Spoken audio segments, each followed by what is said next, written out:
Chapter 721. The Boy That Turned Down the Council President. As the instructor concluded the briefing with final instructions on how the students would be departing the island later in the day, he stepped down from the podium. The other instructors followed him, filing out of the hall without another word. The moment they left, the room came alive with movement. Students quickly formed clusters, their voices overlapping as they exchanged hurried conversations. Northern stood still, his gaze sweeping across the hall, noting how groups of four naturally began to emerge from the larger crowd. Humans are quick to act. It was slightly amusing to watch, but just like them, he also had to act. Northern exhaled softly. As he was about to turn, someone approached him. A student with rough brown hair and a vibrant face, highlighted by the little freckles that caressed his cheeks. The boy beamed with an arrogant look in his eyes. "You look tough. Want to join our team?" He pointed over his shoulder, where two others stood together. There was something similar about the two of them that Northern could see instantly. They too were being ostracized like the non-combative school, even though they wore uniforms of the combative school. They stood together, their hands tensely clenched in front and heads bowed, while they tentatively stole glances toward their teammates' direction. Northern then took another look at the boy, this time in a different light. The boy indeed perfectly portrayed himself to be a tough and confident individual, and he was probably as strong as he was trying to look. Northern appreciated the effort, but if he was going to follow him, he would follow only him. The other two terribly made his value as a choice drop. Northern smiled and said in a very polite tone, "I appreciate the effort despite seeing that I am a member of the non-combative school." The freckled boy's smile beamed even more vibrantly, his eyes optimistic, no definite of a positive response. "But I am sorry, I cannot join your team."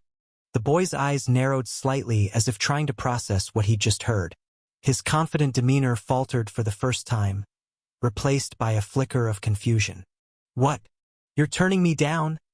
he asked, his voice tinged with disbelief. He crossed his arms, his freckled cheeks darkening slightly.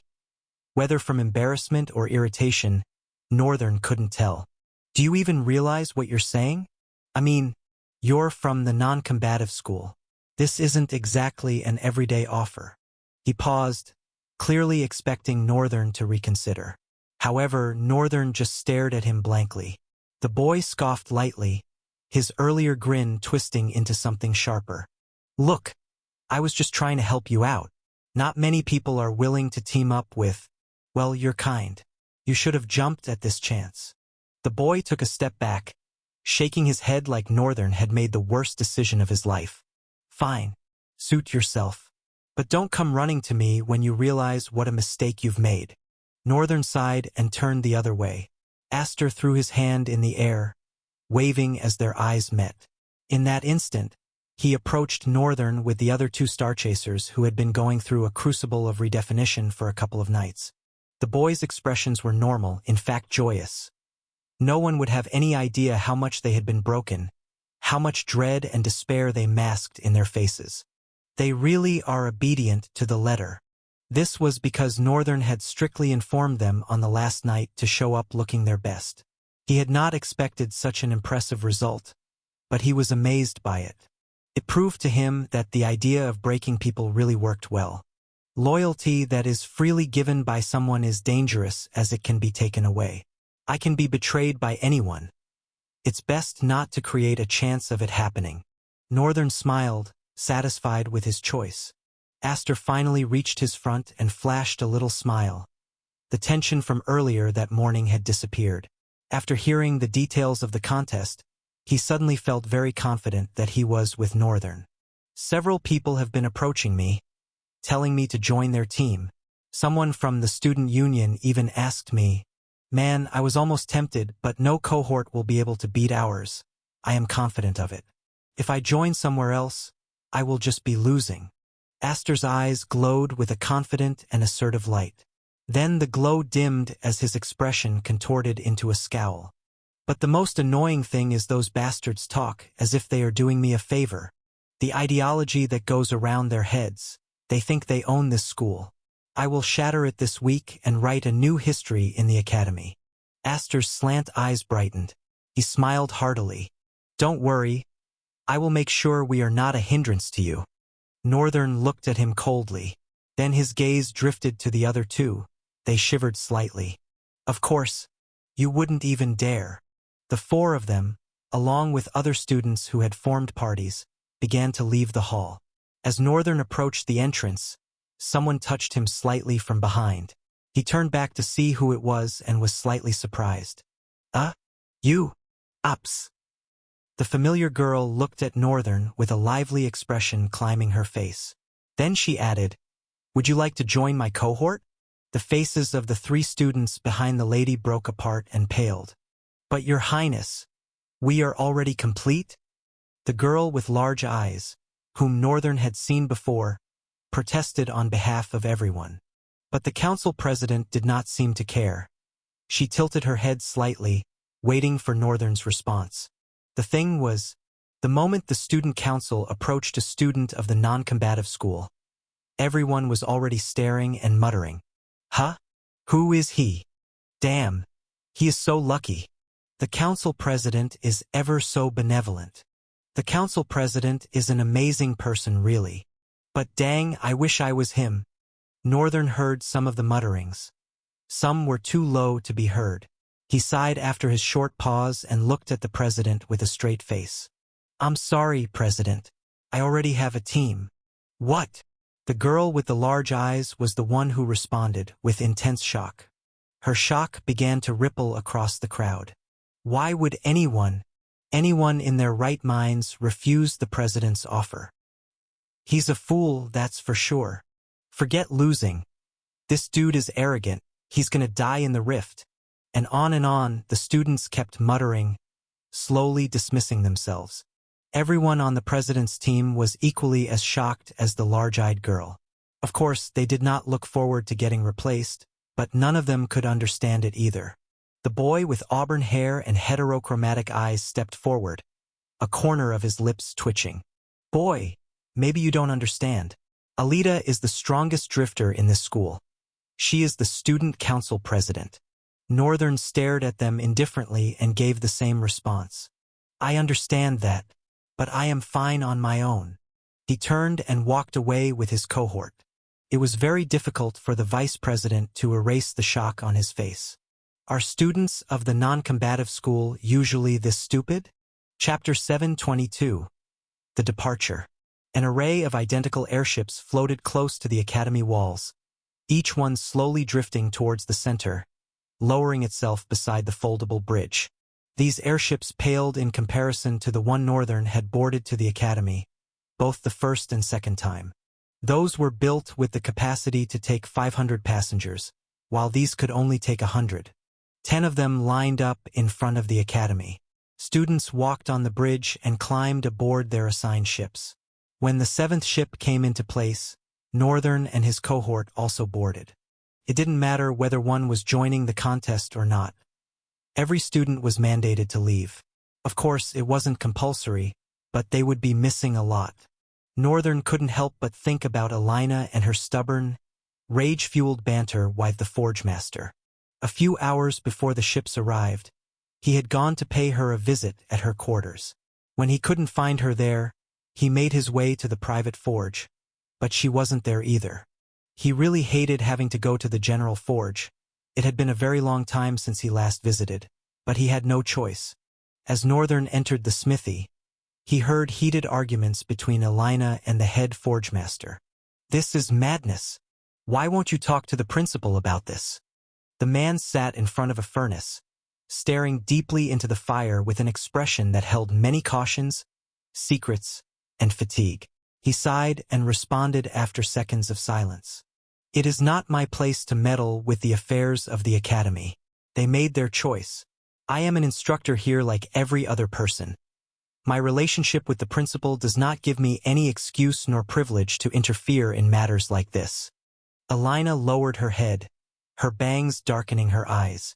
She bit her lips fiercely, then lingered in silence before saying, You are wicked and nonchalant. You lost one hand in just the side effect of the brewing war, and you won't do anything to stop the principal from making a dangerous decision like this. She raised her head, her eyes flaring with flames of anger. A revolution is literally boiling in the central continent. Some mad soldier rose to conquer the continent for himself, and every damn person is shrugging it off as insignificant because they haven't seen what the war has done to people. You have seen it, you were there. I mean, look at you, forging is impossible for you. But you're still going to turn a blind eye to this? Make me understand. I am not turning a blind eye to it, Illy. I have informed this to him as a friend. As an instructor of the academy, I am necessitated to comply like every other person. Elena stood there, staring at the forge master, her eyes trembling. You know, from when I was little until now, I've never felt proud that you're my father. The whole continent may consider you a legend, but you're just a bastard who leaves his scent everywhere you go. You could have stopped my mother from leaving if you wanted to, but this is the attitude you've had.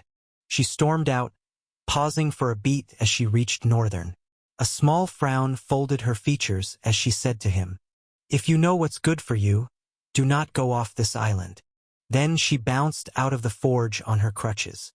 The entire place was left in an awkward silence. No one was there except the forge master and Elena. Northern had a feeling that even he wasn't supposed to be there, and so he slowly withdrew. He wanted to approach Elena after that time, but he had nothing to do or say to her. The conversation was going to be very awkward, and the thought of it alone made him detest it. So he decided to leave the academy without speaking to her, hoping to see her again. He could not fully understand her anger, but he could try to. Whatever battle they were caught in had been so dangerous that the forge master and she suffered irreparable damages. Her fears about the students venturing into such a place were well understood. But what made the entire situation a bit confusing and difficult to look into was the nature of Elena and the forge master's banter. It seemed there had been an underlying issue before this event. Elena's argument seemed to lean towards it more than it was about the students being allowed to venture into the heart of the continent. Northern shrugged as he entered the ship. "I'm sure everything will be fine. I am here after all." A few minutes later, the last person boarded, and the ship slowly rose away from the bridge and drifted towards the middle of the red cloud, slowly making its way towards the edge of the island marked by a thick, usually green forest that was now covered in snow. Northern stared down from the ship's rail. He looked at the forest and looked back at the academy where there was no snow at all. Ha! This was the first time he was noticing something like this. "You are just noticing it?" Astor asked with a small smile on his lips. His sleepy eyes glanced over the red clouds. "They say snow doesn't fall on the academy because of that thing." Northern tilted his head slightly. "Really? What is it? What does it do?" Astor shrugged with his hands. "I have no idea really, but I know it's one of the 9 wonders of the continent and visitation is not allowed. I think rain doesn't fall either because of it." Northern frowned a little bit towards the sea of crimson cloud, remembering the last tough battle he had fought. The eyes the creature had all over its hand and the eyes that glared back at him from the depths of the crimson cloud had a very striking resemblance. Very ominous. Chapter 723. The Arrival, Part 1. After boarding the airship, the duration of their journey took almost as long as Northern was used to, or perhaps even less. He had things to do on the ship, people to watch, and sleep to catch, so he did not pay much attention to how long it took. "I've been sleeping too much recently." Northern waited at the front of the deck. His eyes focused as the ship took a slow and careful dive towards the port. It moved with such measured care that people did not have to worry about sliding off its wooden deck. Prematurus, of course, held onto the ship's rails nonetheless. Before the 7th ship landed, 6 others had landed before it at the same port, and the students had been received by the entourage of high nobility in the kingdom of Variolania. As the ship settled on the high platforms, a small mass of people in noble attire waited on the ground, conversing amongst themselves. The instructors on the ship gave a few words of maintenance and warning before the students slowly disembarked and descended to meet their escorts. Upon reaching the nobles, the 2 instructors who served as guards and guides for the 7th group of 100 students bowed and paid their respects to the officials. Not much could be heard about what they discussed, at least not from Northern's position clustered far behind amidst many other students. If he wanted to know, he probably could. But what good was it? That was called eavesdropping. Rather than wasting his time on things like that, Northern had better things to do. Come to think of it, I have never really been inside the country. Northern lived on the outskirts of the state capital. Although his father had gone into the city several times to purchase things, Northern had no clear memory of being there. Not even once. So in a way, even though this was his kingdom of birth, well, this was Northern's first time entering the kingdom of Variolania. After a few moments, the instructors began to lead the students carefully into the city. No carriages were used. Everyone marched forward slowly on foot, flanked by several soldiers who guarded them left and right, preventing the line of students from leaking outside a particular radius or preventing the crowd of onlookers from approaching the students recklessly. Order was surprisingly maintained as they moved forward, while the citizens of the nation watched the students as if they were gazing at celestials, lights of hope and pride glowing beautifully in their eyes. The city was exalted and marked with spires of brown roof. There was a particular accent of structure that noted the entire architecture of the land, making it vastly different from all others Northern had visited. Actually, now that he thought about it, other cities weren't too far off. Take Sierra, for example, with their appealing yet strange structures of wood. Never-ending wood. Arcadia and its cat-holistic air. It was quite obvious that the influence of the Church of Constellation was heavy, even though it was the closest to what many would call a free city. And the Dark Continent. Lewengard also had its structure. He was sure Riemgard and several other cities would too. It was what forged their personality. Each kingdom, no matter how small, had a sturdy root buried in the depth of history, with Riemgard being the strongest, deepest, and fairest of them all. Then the clans. The making of individualistic values in the stony pages of history. It would have taken an exemplary, legendary, and magnifying human to create a legacy that only nations could create. It was why clans were so valued and respected. Even though many only basked in the greatness of their ancestors, underestimating and daring them was a reckless attitude with a tremendous price anyone would want to avoid paying. After a while, the students arrived at an estate. Compared to the other city buildings, the estate carried an air of difference, almost like a foreigner amidst other structures, stared at with strange awe by the piercing spires of several buildings. The buildings in the estate maintained more calm and nominal structures. Flat roofs and sharp edges, almost like every other building that was not significant. But there was precision in the details with which they were built. They exuded a foreign beauty, and even though so simple as a structure in a medieval world could be, the arrayed collection of them exuded an ambience of luxury. As expected of royalty, they'll splurge money on another and make it look good. Northern observed several things about the place. The paintings and designs of the structures were new. The roads were too neat to have existed all the while. This probably indicated that this was a rapidly built or renovated place to host the students. I wonder if the academy had to spend a lot of money, or if the kingdom agreed to do it for a favor in return. Getting owed by Milgard Academy, anyone would probably kill for the chance. It was no surprise to see nobles diligently giving their best to escort students. Through all of this, Northern could see clearly the value that the academy truly possessed. It was a powerhouse in and of itself, no doubt about it. All this realization, however, made him grin maliciously.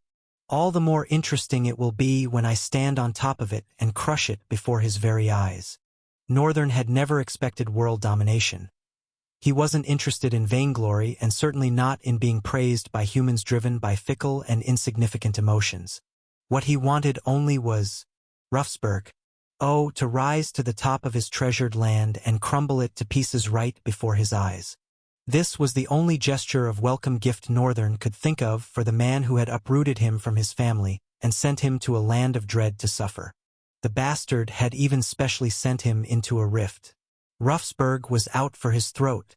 I'm sure a little school won't be too much of a price to pay. Chapter 724. The Arrival, Part 2.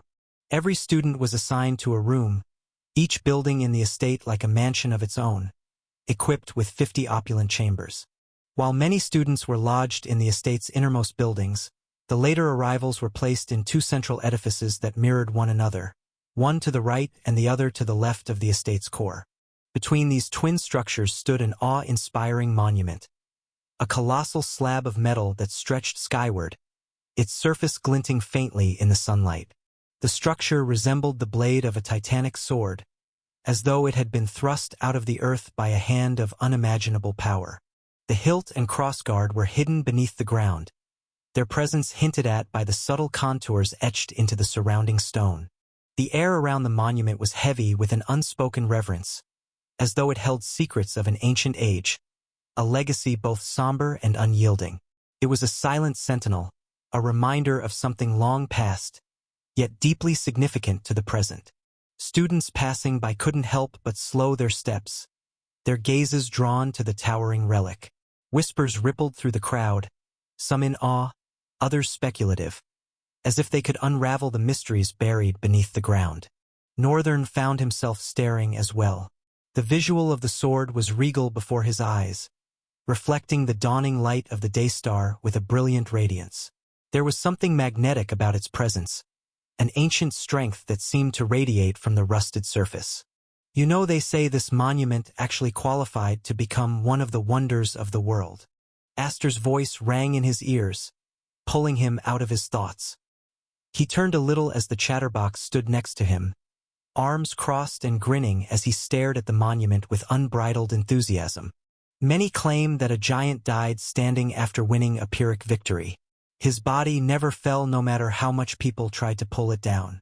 Ages upon ages, the ground level rose until most of his body was buried in it, leaving only the rusted metal. Northern raised a brow, his expression blank but his disbelief evident. Really? He proceeded to give Astor a dubious look, tilting his head slightly as if to emphasize his skepticism. What? Don't look at me like that. I did not make it up, Astor replied indignantly, crossing his arms defensively.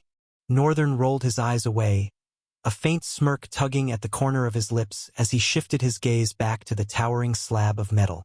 Sure, Astor, he drawled, his tone dripping with sarcasm. Astor huffed, his voice rising slightly. What's with that tone? I swear I'm not lying. I'm just repeating what I heard. Legends don't need to make sense. They're meant to be mysterious. Mysterious, huh? More like someone's overly creative imagination running wild. Northern shook his head as a quiet chuckle escaped his lips. You can doubt the story all you want, but that doesn't mean it's not true. Giants are real, you know? Northern gave him another skeptical glance, this time laced with amusement. I'll take your word for it, Chatterbox. Astor grumbled under his breath but couldn't suppress a grin. You will. Just wait until you see something that'll make you believe. Then you'll owe me an apology. The spell of the monument broke as the instructors' voices resounded, sharp and commanding, pulling the students back to reality. The crowd began to shift, murmurs turning into obedient movements as they were divided into teams. Northern and Astor, along with two others, were assigned to the left wing of the monumental sword. Their group quietly moved into the assigned building, the grandeur of its design lost on Northern, who was already growing weary. Once inside, Northern did what he needed most. He slept. The instructors had granted them time to rest, an unspoken mercy considering the exhausting journey. For Northern, sleep came quickly, his mind dulled by the weight of his thoughts and the quiet hum of the estate around him. The other ships had yet to arrive, and with them more students. Much later, in the depth of the night, the sound of a large bell tore through the air, its guttural toll reverberating like a storm. The gruesome sound rang in the ears of everyone, no matter how deep into the estate or into sleep they were. Luckily, or perhaps unluckily, Northern had been awake. He had just finished washing up, staring at his reflection in the small mirror on the wall, when the bell's toll froze him in place. It wasn't the sound itself that unsettled him. It was the weight of what it heralded. The sound of the bell was pretty obvious. Milwa Festival had officially begun. Following the sound, several students began to walk out of their assigned buildings to the center of the estate. For Northern and his cohort, they did not have to walk far. A few minutes later, they were already gathered around the monument again. Now that the darkness was prominent and the night was thick, cold bit at the skin of the students like invisible ferocious monsters with needle-like teeth. Many were dressed in casual clothing. Northern could see several cardigans, some with hoodies, some without, thick knitted sweatshirts. Many wore thick coats over it all and gloves, desperate to fight the cold with all possible means. Northern, however, wore just a casual shirt and trousers, although long-sleeved. Aster observed him for a few moments more. He had been observing him since they stepped out, hesitant to speak. He often forgot himself around Northern sometimes and went on yapping. It was the nature of the person he was, nothing could be done about that. But each time he remembered how oppressive those nights had been, he would reorganize himself again and return to the reclusive young boy that was there to fill the numbers. Finally letting go of his fear, he opened his mouth, clouds of smoke drifting out with his breath.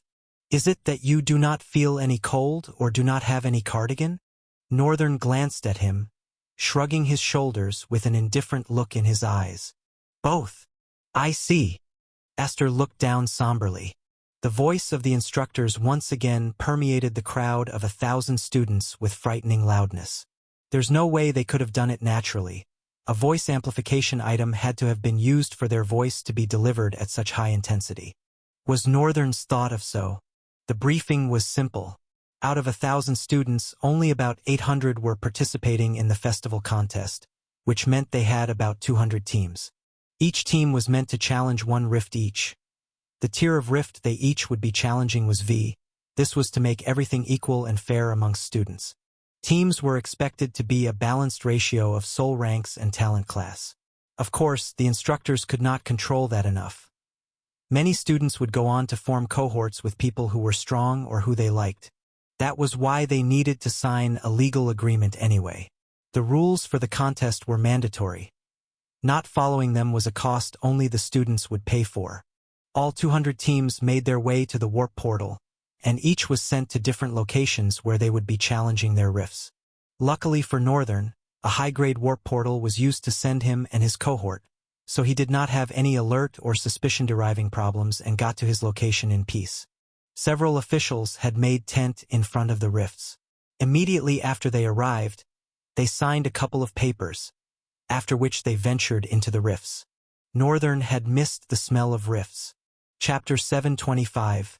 An interesting battle. The sky was drained of color, black clouds moving slowly like shards of drifting darkness. The entire place, as far as Northern's eyes could see, sprawled with pitch-black jagged trees that resembled twisted echoes of what they once were. The ground didn't seem far different, dried and stripped of living essence. The rocks looked as if darkness had undergone sedimentation, and the horizon carried a gray cadence. Stepping into the gray realm, Aster shivered, assaulted by cold dread. There was cold. The weather was harsh and gnawed at his skin with freezing intensity, even though it was hidden beneath thick layers of fabric. Then the dread of such an empty and dark place assaulted his heart, causing him to breathe irregularly. His eyes widened and his heart thumped terribly. The other two showed the same reaction. Their eyes widened, trembling with blood-freezing fear.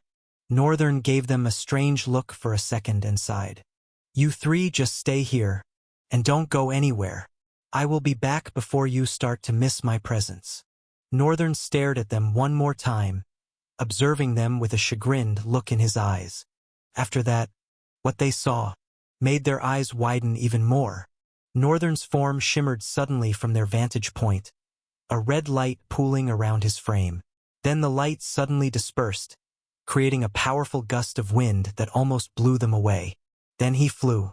His flight was tender and almost unrealistic. His body lifted swiftly, almost as if the chains of gravitational force had been lifted from his body. He glanced back at them one more time and with a blur, not a blur, his body became an imperceptible shimmer of red light as it shot away and disappeared instantly before their eyes. Their mouths were left gaping. He flew. The boy with a bowl cut muttered.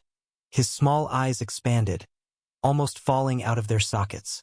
Aster had the same reaction. Flight was a complicated and different phenomenon. Although nothing was impossible for a drifter, it was very possible for a drifter to be capable of flight based on their abilities. But the problem here was that Northern was not. Aster had studied Northern from spending a few weeks with him. It was a suspicion at first but later grew to certainty. Northern's talent was being able to take and give talents. How and where did he see a flight talent? Aster was sure. There is no such talent in the academy. No single student capable of flying. None had appeared in the past 100 years. So how exactly could Northern fly? Aster was left confused and bothered about it. Northern's body drifted through the air at a low altitude, very close to the ground. He could feel the wind brushing against his body as he weightlessly flashed through the air with a thin crimson trail. It means that my body state is not affected by the name change. Didn't think I'd be able to fly after changing it. Northern, immediately after they stepped into the realm, had changed his name and afterward tried to see if he was going to be able to fly. Although he suspected it was not the case, he had often felt like everything about him was tied to his name. So, he almost expected it to be non-functional the moment he changed his name. However, his body was different. The growth and changes that had occurred in his body were not tied to his soul and hence his name, but rather his body alone. This should mean chaos should be accessible to me. Chaos was a force that resided in his body, while void resided in his soul, more tied to his name than chaos was. All his void abilities were slightly inaccessible, although he felt like if he tried well enough, he would be able to access them. However, having them slightly inaccessible did not bother him. In fact, it was good this way. Like this, he would be able to take full advantage of his new identity and the talent it gave to him. Finally, Northern sighted a creature. It was a single one. Strange. Usually, monsters came in flocks close to the rift entrance, but something seemed different about this one. Doesn't matter anyway. He was going to crush them with tremendous strength. The monster scurried forward furiously, its legs pounding on the ground with furious intensity, claws tearing up the desolate terrain with every stride. It resembled a grotesque amalgamation of a wolf and a lizard, its skin an ashen gray marred with glowing crimson veins. Its eyes, hollow and blood-red, radiated malice, and its gaping maw revealed rows of jagged teeth dripping with strange black ichor. Northern descended slightly, his body hovering just above the ground as his crimson trail dissipated. He tilted his head, observing the creature with mild interest. The beast snarled, its sound reverberating through the empty wasteland, and charged with terrifying speed. The beast's charge was a blur of aggression, its claws gouging deep furrows into the lifeless ground. Northern stood unmoving, his arms crossed, watching the creature approach with dispassionate eyes. When the monster finally leapt, its jaws opened wide, aiming to tear him apart in a single bite. Northern uncrossed his arms, letting out a breath. Boom! His fist connected with the beast mid-air, meeting its skull with an impact that echoed like a thunderclap across the gray realm. The creature's head caved inward, its body flung back like a broken doll.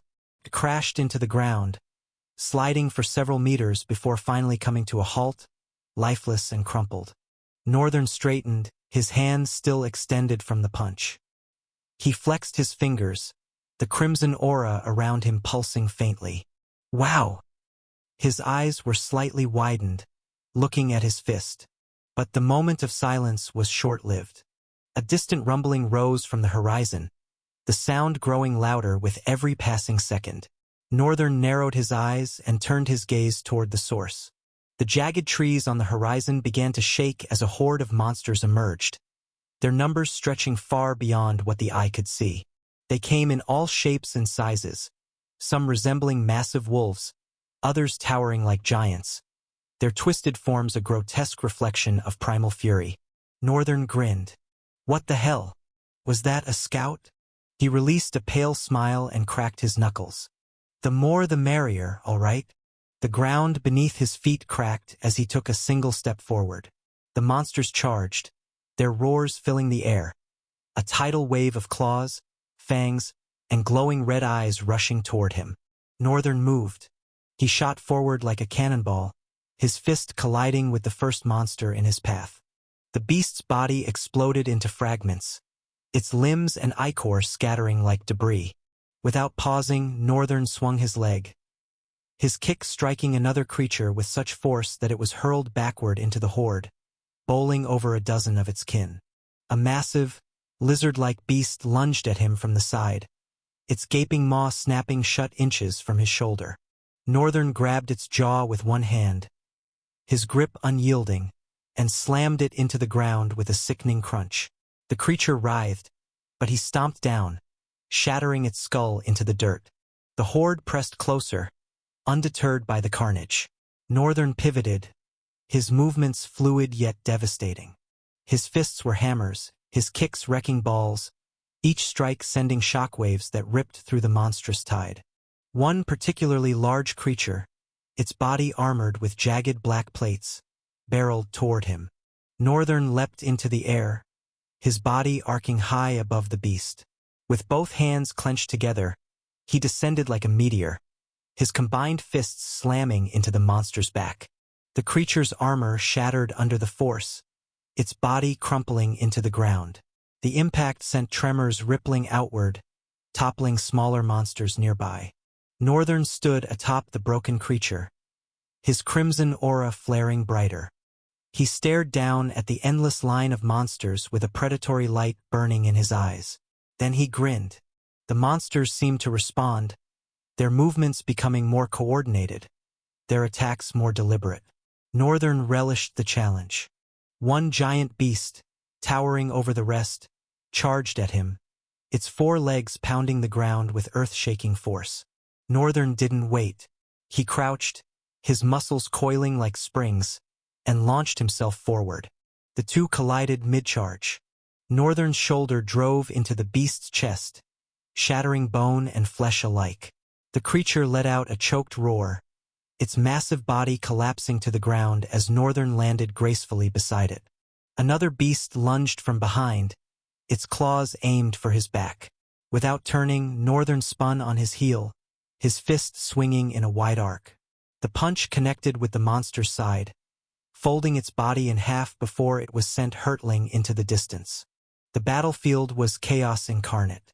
Northern moved like an unstoppable force, his strength rendering the monster's numbers meaningless.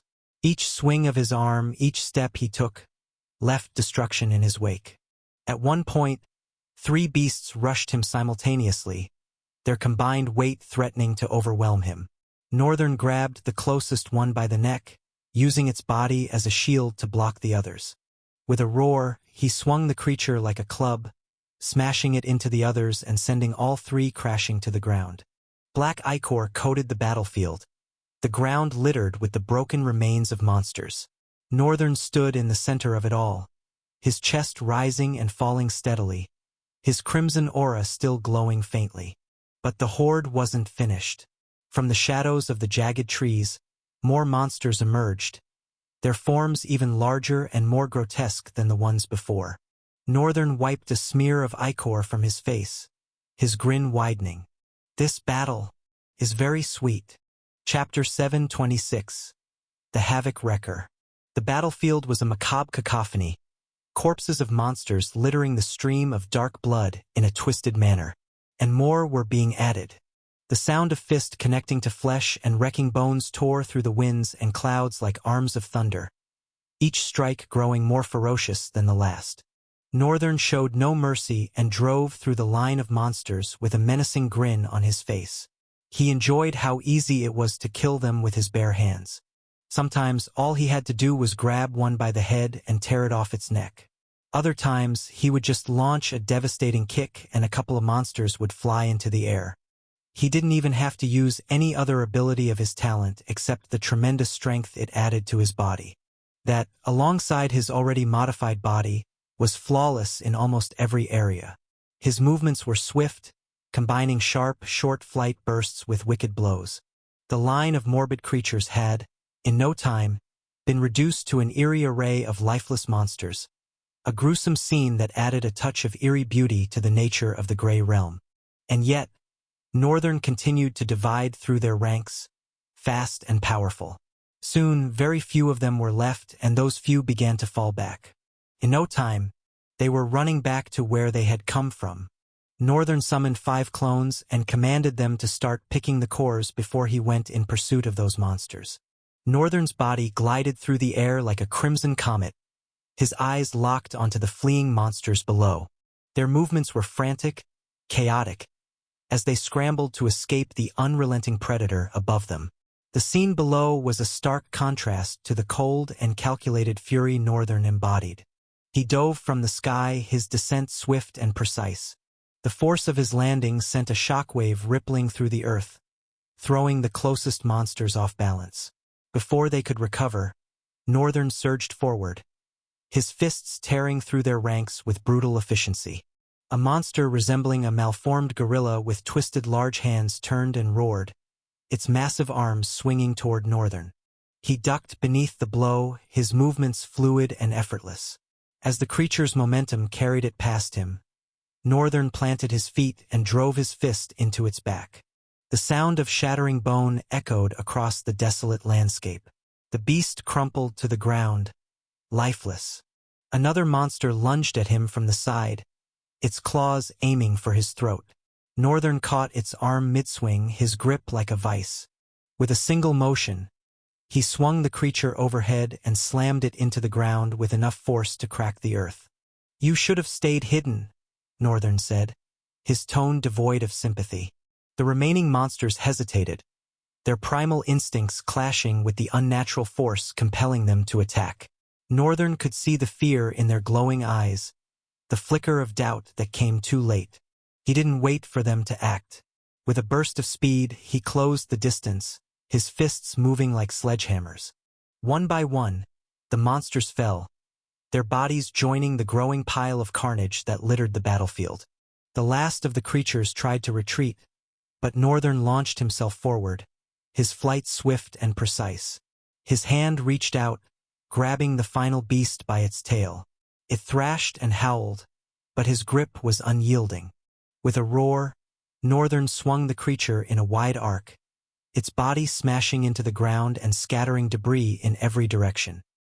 He released his hold, letting its limp form tumble across the wasteland before coming to a stop. Breathing steadily, Northern surveyed the battlefield.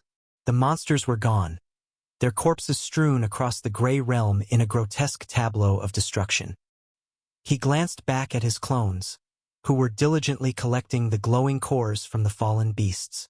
"This is good. Now let's go put an end to the bigger boys." Northern turned toward the direction the monsters were fleeing. He crouched deeply, reinforcing his body, for about 3 seconds. Then he muttered, "Titan's leap." Northern crouched, his muscles coiling like springs as energy surged through his legs. The ground beneath him groaned, cracks spreading outward in jagged lines as he prepared to unleash his strength. With an explosive burst, Northern launched himself into the sky, a crimson blur cutting through the gray horizon. The sheer force of his ascent left a massive crater in his wake, debris hurtling outward as if the earth itself had been torn apart.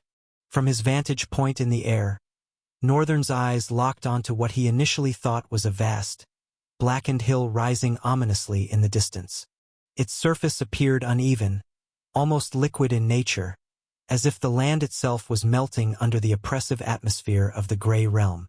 The closer he looked, the more unsettling the sight became. The hill shifted and writhed unnaturally, a ripple of movement running through it like a living tide. It wasn't a hill of stone or earth. It was a grotesque mass of monsters, their bodies piled and packed so tightly together that they merged into an undulating, blackened wave. At its base, the ground was slick with ichor, a viscous pool that reflected the dim, blood-red glow of the creature's eyes. The monsters layered over one another, claws and limbs intertwined, creating a grotesque, towering formation that seemed to pulse with life. Some of the creatures snarled and snapped at each other, fighting for position, while others remained eerily still, their hollow eyes locked on the horizon as if waiting for an unseen command. The creatures at the top were the largest, their massive forms looming like sentinels over the chaotic mound. Their twisted shapes were grotesque, a mix of sinew, bone, and jagged protrusions that glistened with dark ichor. Their glowing veins pulsed faintly, a synchronized rhythm that gave the entire hill an almost breathing quality. Northern's eyes narrowed as he hovered above the grotesque sight.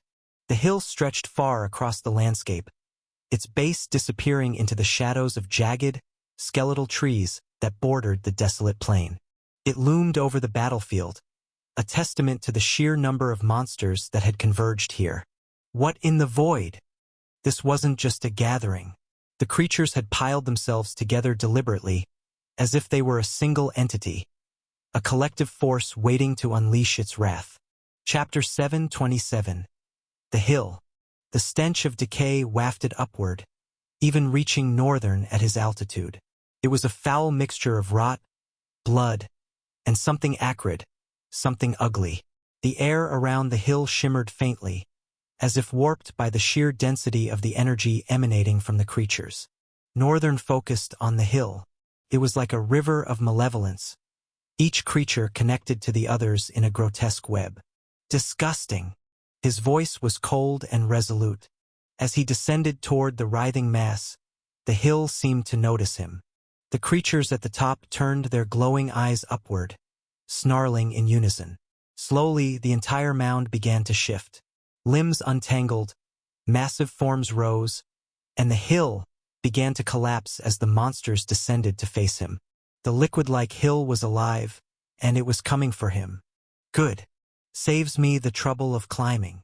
Northern descended rapidly, his crimson trail streaking through the ashen sky like a falling star. The writhing hill of monsters below began to unravel, its grotesque layers peeling apart as the creatures within surged forward in waves. The sound was deafening, a cacophony of snarls, guttural roars, and the sickening squelch of wet flesh shifting against itself. The first wave of monsters broke free, a swarm of smaller, four-legged creatures with hollow eyes and jagged teeth, their bodies glistening with dark ichor. They darted across the ground, their claws tearing through the cracked terrain as they leapt toward Northern. Northern landed with explosive force, activating Earthbreaker the moment his feet touched the ground. The impact sent a massive shockwave rippling outward, splitting the earth and hurling the smaller creatures into the air. Chunks of stone and debris rained down, mingling with the shredded remains of monsters caught in the initial blast. Northern surged forward, his fists blurs of motion. A creature lunged at him from the side, its maw wide open, but he intercepted it mid-air with a devastating uppercut. The force of the blow shattered its skull and sent its lifeless body careening into the horde behind it. Another beast, a larger one with jagged spines protruding from its back, charged at him head-on, its roar vibrating through the air. Northern caught its charge effortlessly, grabbing the creature by its spines. With a roar of his own, he lifted it overhead and slammed it into the ground with such force that the impact sent shockwaves rippling across the battlefield. More monsters poured from the collapsing hill, their massive forms crashing down in a relentless tide. A wicked light flickered in Northern's eyes, dividing in twain as he analyzed the monsters' movements and calculated their weaknesses. A towering beast, easily twice his size, lunged at him with clawed arms raised high. Northern crouched slightly, then launched himself upward, his fist driving into the creature's chest. The monster's ribcage caved inward as its body was lifted off the ground by the force of the punch. Northern followed through, grabbing the beast by the throat and slamming it into the ground with a sickening squelch. Black ichor sprayed across the battlefield, staining his boots. The horde pressed in, their sheer numbers threatening to overwhelm him. A dark grimace settled on his face as he surveyed the numbers of the monsters. Then he muttered, "Weight of the world." The air grew heavy as a crushing gravitational force radiated outward from him. The ground cracked and buckled beneath him, and the weaker monsters collapsed, their bodies flattened under the immense pressure.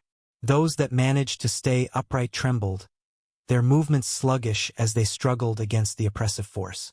Northern moved like a blur, his punches and kicks tearing through the immobilized creatures. One swing of his arm obliterated a cluster of monsters, their bodies reduced to chunks of flesh and bone. A single kick sent another beast flying into the air, its body disappearing into the distance. The larger monsters roared in defiance, their glowing eyes blazing with fury as they fought against the gravity. One particularly massive creature, its body covered in thick, bone-like armor, managed to rise and charge at him. Northern met its charge head-on, driving a gruesome kick into its chest before it could get any closer. The impact was like a thunderclap, the creature's armored body crumpling under the sheer force. Northern grabbed the beast by its horns, twisted, and tore its head clean off, dark ichor spraying like a fountain. The battlefield was a scene of carnage. Corpses littered the ground, ichor pooling in massive craters left by Northern's relentless assault. But the hill wasn't done. The creatures still at its peak began to surge downward, their forms larger and more grotesque than the ones before.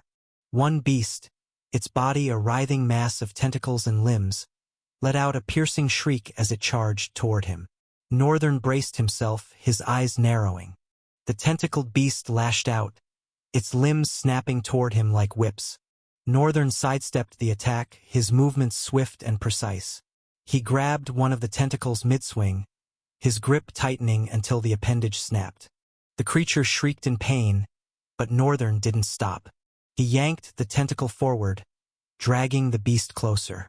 With a roar, he drove his fist into its face, the force of the blow shattering its skull and sending its lifeless body crashing to the ground. More monsters closed in, but Northern was a storm of destruction. He used colossal force to tear punches that created shockwaves through the horde. Each strike sent monsters flying, their bodies disintegrating under the sheer power of his blows. The final wave of creatures descended, their massive forms blocking out the sky. Northern smirked, crouching low as energy surged through his legs. "Titan's leap," he muttered.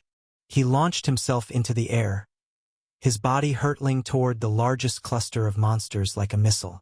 He slammed into the center of the group, activating Earthbreaker upon impact. Boom! The ground shattered, a massive crater forming beneath him as the shockwave obliterated everything in a wide radius. The remaining monsters were torn apart, their bodies reduced to nothing but blackened fragments. Northern straightened, his crimson aura fading as he surveyed the battlefield. The hill of monsters was gone, reduced to a sprawling graveyard of shattered corpses and dark ichor. He wiped a smear of blood from his cheek, his expression calm.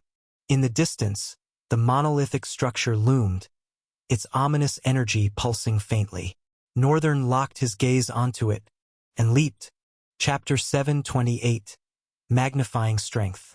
The monolith loomed ahead, its black surface pulsating with a sinister light, which wasn't entirely dark, but instead carried a maroon hue like the monsters before, intermittently shimmering with the glow of a broken light. Northern landed before it, his boots sinking slightly into the cracked, ichor-stained ground. The silence that followed was heavy, a suffocating stillness that seemed to stretch endlessly. Within the towering structure, something stirred, something massive. The sinister light radiating from the monolith grew denser and began to oppress him, pressing against his skin like an unseen force. Northern stood before the towering monolith, his expression calm, yet disdainful. He took a step forward, his crimson aura erupting to life, casting an eerie glow across the desolate battlefield. The red light in his eyes flickered. He could feel the twisted energy swirling within the monolith, perfectly embodying an abomination. Northern clenched his fist, the crimson energy around him intensifying as he crouched slightly, muscles coiling like springs. The ground beneath his feet cracked and groaned, unable to withstand the sheer pressure radiating from him. With a deafening roar, he launched himself at the monolith, his fist glowing with the destructive power of colossal force. The impact was cataclysmic. Northern's punch struck the center of the monolith with such ferocity that the entire structure shuddered. Cracks spread outward like a spiderweb, glowing with faint lights of chaotic essence as the monolith began to fracture. The shockwave from the strike tore through the air, sending debris and shards of blackened stone hurtling in all directions. Northern didn't stop. He pulled his fist back and struck again and again, each blow more devastating than the last. The sound of shattering stone echoed across the gray realm, a symphony of destruction that drowned out the oppressive silence. With one final, earth-shaking punch, the monolith exploded. The structure crumbled into a million fragments, the chaotic essence within erupting like a geyser.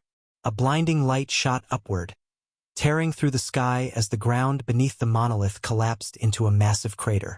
Northern stood amidst the wreckage, his aura blazing like a beacon in the darkness. From the ruins, the Rift Guardian emerged. It tore itself free from Northern's chaotic essence, its massive form unfolding with a horrifying grace. Its body was an abomination of flesh and bone, a writhing, shifting mass of grotesque shapes. Jagged spines jutted from its back, dripping with molten ichor, while its 6 blazing red eyes burned with malevolence. The ground trembled under its weight as its barbed tendrils lashed out, carving deep gouges into the earth. Massive, clawed hands flexed with terrifying power, each movement radiating an aura of destruction. The Guardian's maw opened, releasing a guttural roar that shook the very air, a sound that spoke of death and chaos. Northern tilted his head, a grin spreading across his face. He cracked his knuckles, the anticipation of battle igniting a fire in his eyes. The Rift Guardian struck first, its massive claw swiping through the air with enough force to create a vacuum. Northern leapt backward, narrowly avoiding the attack as the claw smashed into the ground, carving a deep trench in the earth. He launched himself forward, his body a blur as he activated Titan's Leap. Northern's fist connected with the creature's torso, the impact creating a shockwave that rippled across the air. Flesh and bone cracked under the force of the blow, but the Guardian barely flinched. The creature retaliated, its barbed tendrils whipping toward him with blinding speed. Northern twisted in mid-air, narrowly avoiding one, only to be struck by another. The barbs raked across his chest, tearing through fabric and skin. Northern gritted his teeth, blood dripping from the wound, and grabbed the tendril with both hands. With a roar, he yanked it forward, pulling the massive creature off balance. The Guardian's other arm swung toward him, but Northern used unyielding bulwark to harden his body like stone. The claw struck him square in the chest, the impact sending him skidding across the ground.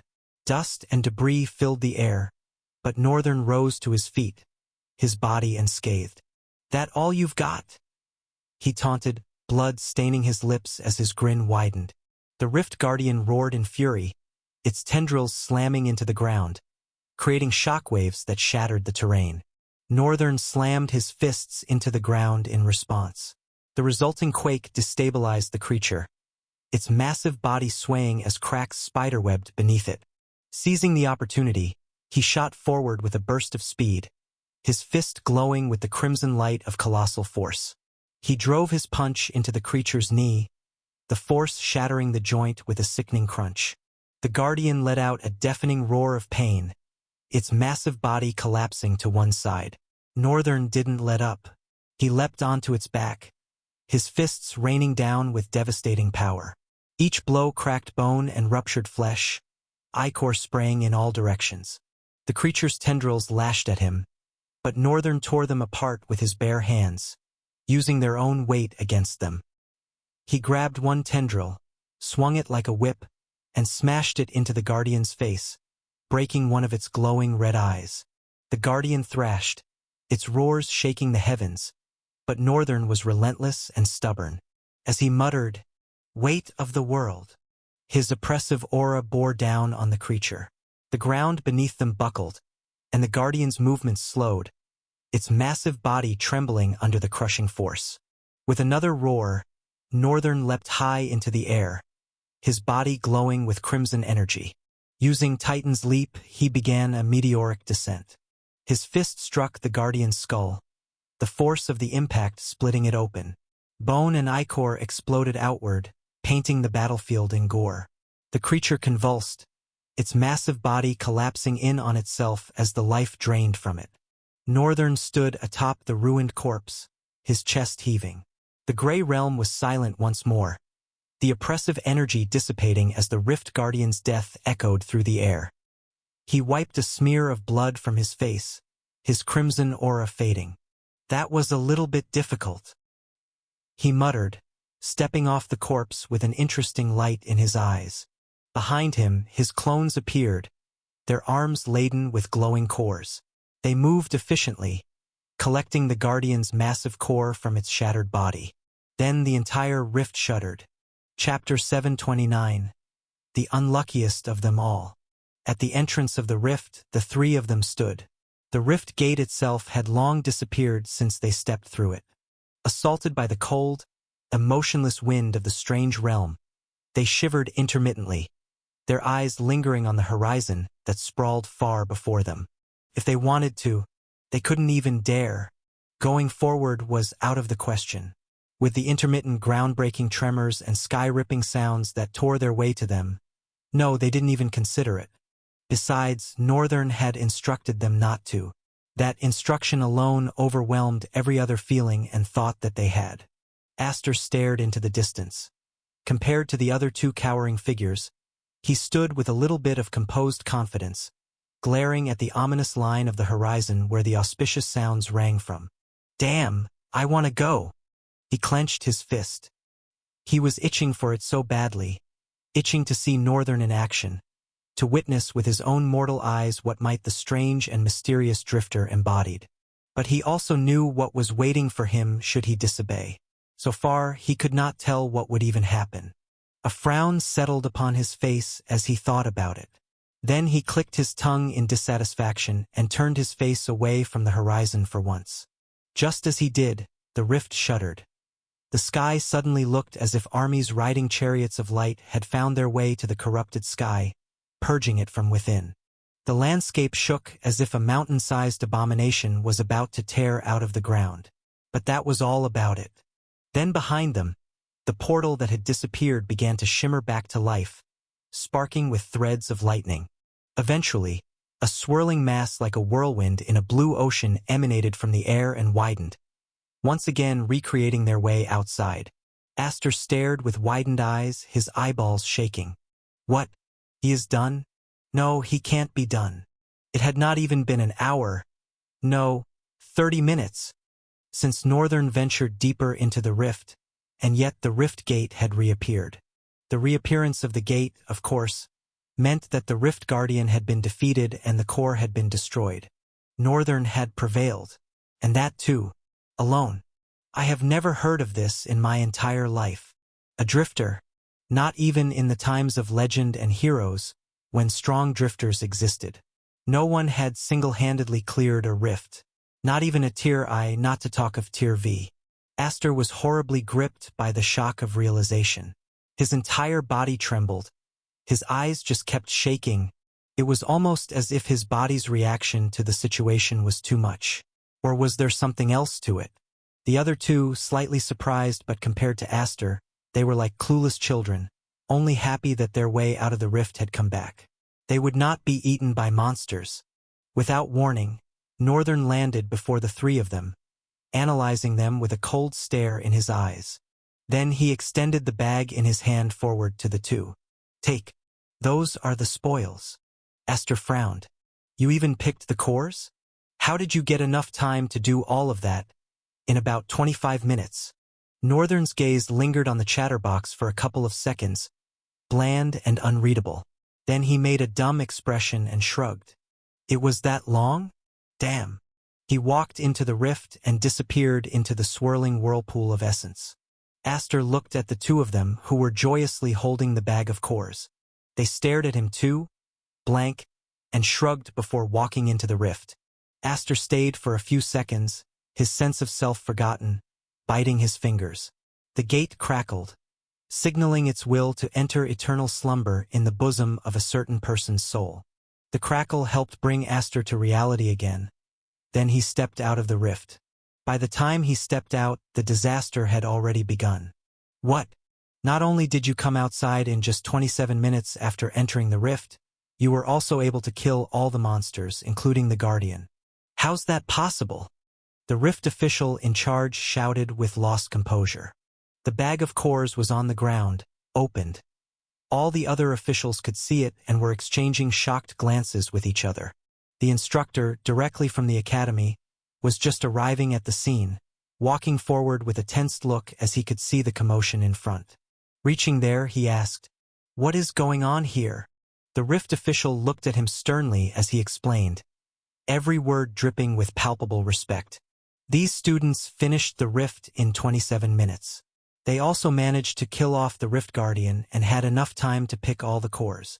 The instructor, his brown eyes settled calmly over the four of them.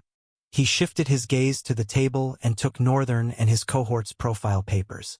As he read through, a small frown tugged at the edges of his brows. Students of the non-combative school? That's impossible, he muttered. The instructor raised his head and looked at Northern. How exactly did you achieve this? It's simple. I asked all three of them to pick the cores, while I alone focused on attacking the monsters. His response caused the frown on the instructor's face to deepen. He shifted his eyes to the paper in his hands, studying Northern's own in particular. Then his eyes widened as he saw some information that anyone would have missed. He's a sage? 16? This is inconceivable. With staggering eyes, he looked at Northern. How are you a sage at 16? Which nobility do you hail from? Northern shook his head, answering with an unimpressed and unbothered look in his eyes. I am from no noble family, grew up in the countryside, but I was one of the unlucky students that was forged by the hellish crucible of the Dark Continent. In fact, sir, I am the unluckiest of them all. Chapter 730. Interesting development. A heavy realization set in as Northern gave his reply to the instructor, reflecting as a sharp and suddenly guarded expression on the face of the man with straw-colored, loose hair. You are from the Dark Continent? His tone carried a little bit of disbelief. Northern nodded, asserting with his bland and stern reply, I am from the Dark Continent. How W? He stuttered and stopped himself mid-sentence. Wearing a thick look on his face, he stared at Northern and nodded. That makes a lot of sense then.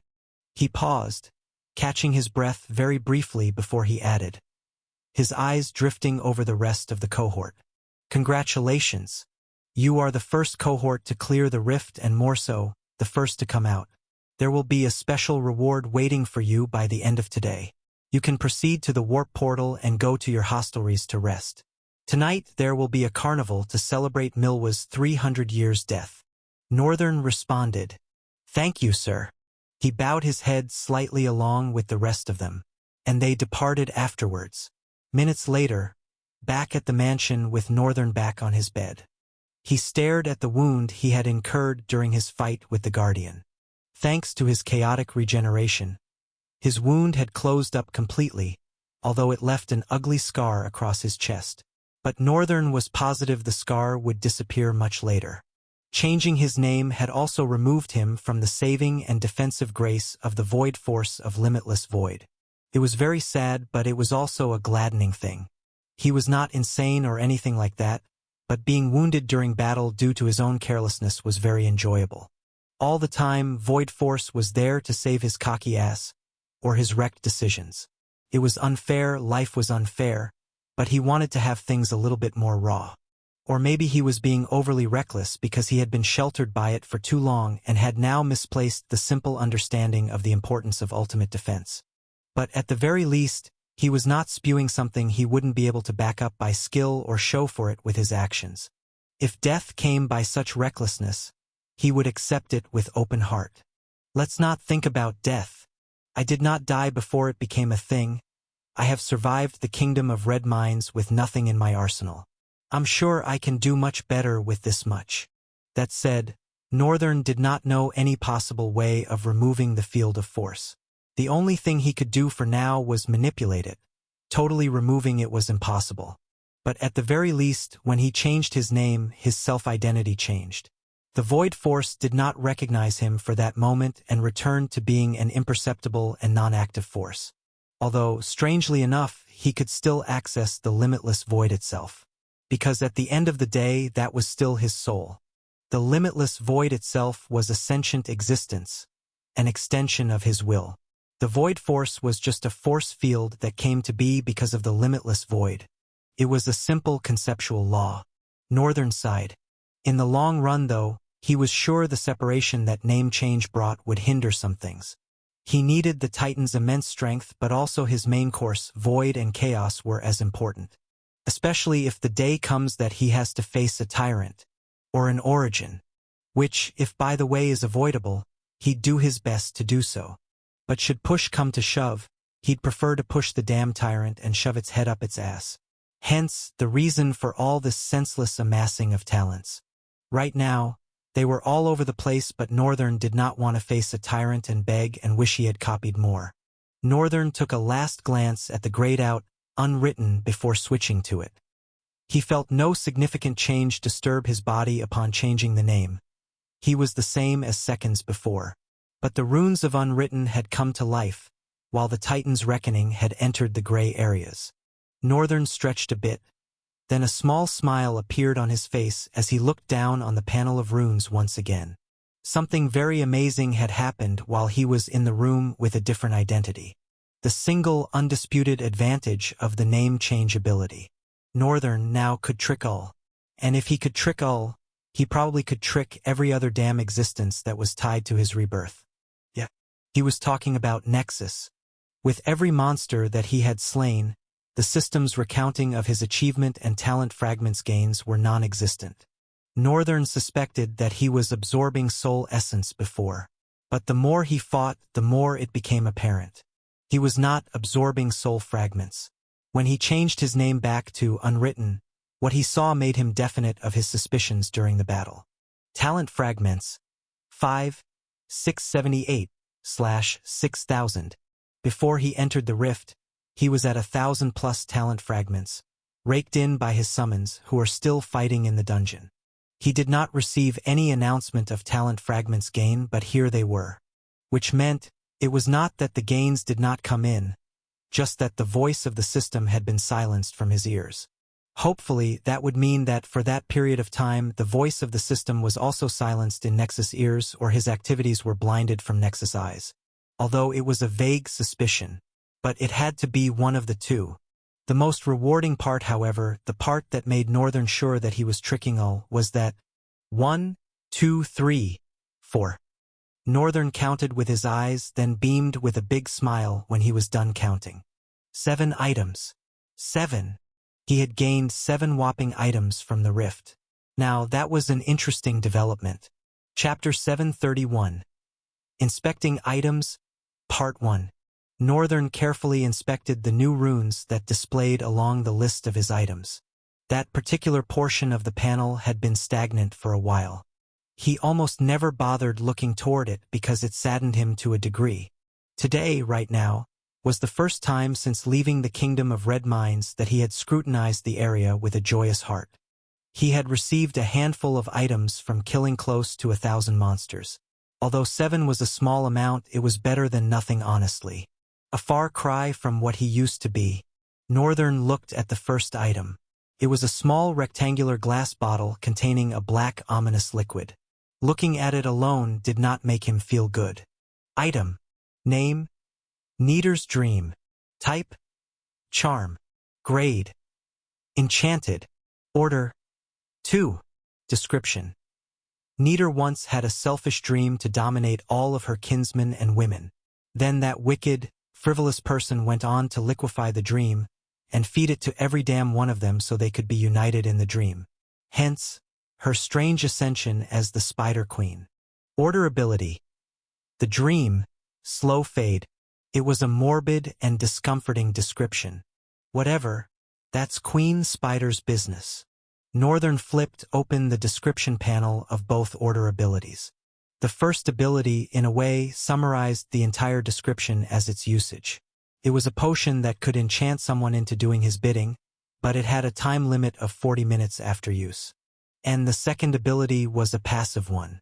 Consistent use of the potion on the same target would cause a gradual but sure deterioration of their mental fortress. Northern didn't think he had much use for such an item presently. But there was no doubt it was an extremely useful item. For example, he could use it to place a temporary hex on Raven and have her say the truth. Was he really used? As if that will change anything. Northern thought with a dark grimace folding his face. He was obsessed with the event. And although he was angry and pissed to death with both of them, he still wanted to know if truly both of them had no idea all that was going to happen and approached him because they wanted to help each other. But when he looked at the fact that someone like Terrence existed and her reaction when he was about to make that annoying sacrifice on the ship. Hell, in no way she didn't know. Terrence definitely had to have known something. And if she knew something, that meant Raven also knew something. Which came back to mean he was utterly deceived and used. Now, this pained and hurt him so much because this was the life he lived throughout his stay on Earth. He was confident that he had grown, had learned from it, and would never allow himself to be used again because of his naivete. And then Terrence and Raven happened to him, proving to him that he was only a child after all. In a way, the real person Northern was angry with was himself. But he was not going to beat himself up now, was he? But as far as they lived, they would continue to carry the burden of his hatred. That was their own way of being punished for using him. Why am I seriously even thinking about them? They can go to hell for all I care. Northern, with a serious frown on his face, shoved all ravening and Terrencing thoughts out of his head and focused on the next item on his list. It was a crystal with very sharp corners, so sharp that they could easily cut his skin if it was any less tender than it was right now, or if he had not evolved several nights before. The crystal had a sharp crimson radiance that seemed to reflect endlessly within, almost as if it encased a reflecting world of red glow. Then somewhere in that world was a single ember of flame that seemed more sculptured than alive. Regardless, the item was a breathtaking beauty. Name: Lost Ember. Type: Charm. Grade: Arcane. Order: 1. Description: The Lost Ember was not actually lost. Some crazy dude obsessed with the art and act of fire encased it in the safe space of a crimson crystal shard. Order ability: Heart of Fire. Northern dwelled shortly on the description. It was quite interesting and vague at the same time. Every item had a story behind them. Most times that was what the descriptions were. A pointer to the origin of the weapon and a sort of half-assed, coded manual to its uses. And the order ability: Heart of Fire. When you attach the Lost Ember to an armor or shield type item, the item gains a Heart of Fire. A heart that burns when struck, furious and fierce, passionate and relentless. Northern scratched his temple, looking a little lost. How do I attach this to an armor? He had not heard or seen any armor that items could be added to. But then again, items were the one thing he had not heard or seen many things about. Northern moved on to the next. Name: Moonlit Scale. Type: Charm. Grade: Lordly. Order: 4. Description: The moon once fell, shards of its skin peeled off due to the cataclysmic event. The shards have sedimented to become fragments that carry the moon's essence. Order ability: Moonlit, Dreamwalker, Deep Sleep, Lucid Dream. Moon fell? That's so insane and superstitious. How can the moon fall? I have read a number of books on history, and yet I have never come across a record of an event like that. If the moon really did fall, then it would have been noted in almost every book of history, because such an event would have marked the progressive civilization of the world. Except if it wasn't this world, or it wasn't talking about an actual moon. Descriptions of items were another case entirely. People went to school, studied for years just to be able to decode the description of items. The study of item description was called leximancy.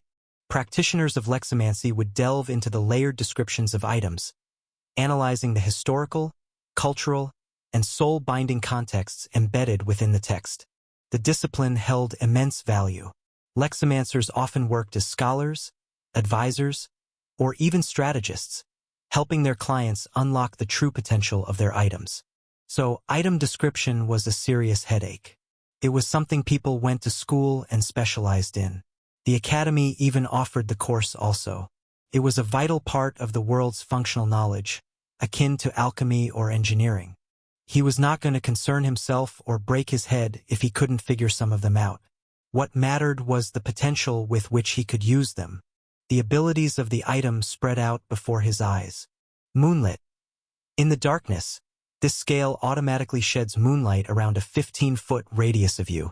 When you sleep with this scale in your hands, you are able to enter different states of sleep. Dreamwalker. You can enter the dream of a sleeping creature. Deep sleep. You can enter a long rest. Northern waited, confused. So basically, this can help me sleep? It was a little bit disappointing, but he tried not to look at it the wrong way.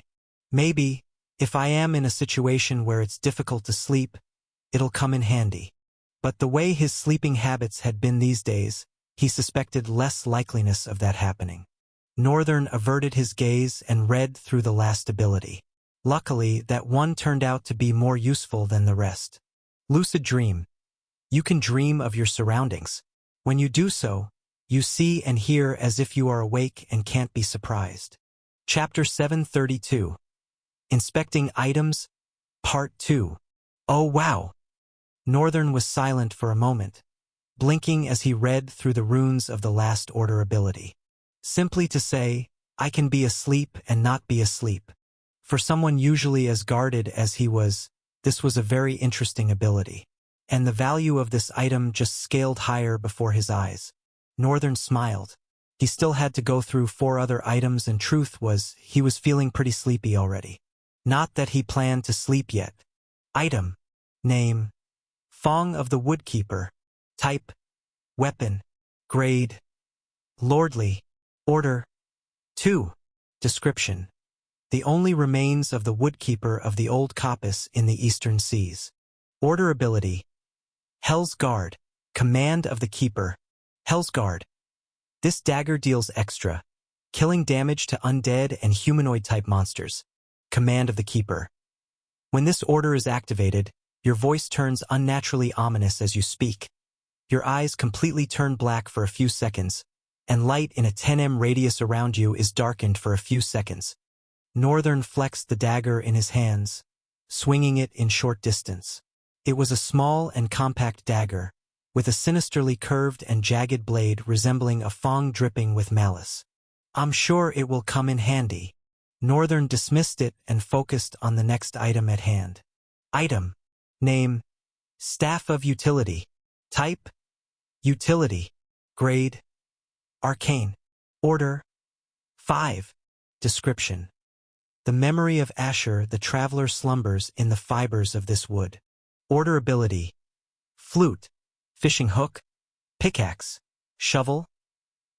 Ignoring the description, Northern studied the order abilities, and it turned out that the Staff of Utility was a very useful object, one he wouldn't trade for anything. The staff had the ability to be used as a flute, a fishing hook, a pickaxe, and a shovel. And the last? Insinuated that when certain conditions were met, he could add one more utility made of wood by feeding it to the staff, although Northern was not sure why he would ever need to play a flute. All others, he was sure would come in handy as the future progressed. Item. Name. Lightning Chains. Type. Weapon. Grade. Lordly. Order. 2. Description. Forged by the hands of a man who has wrestled with lightning and injured thunder. Order ability.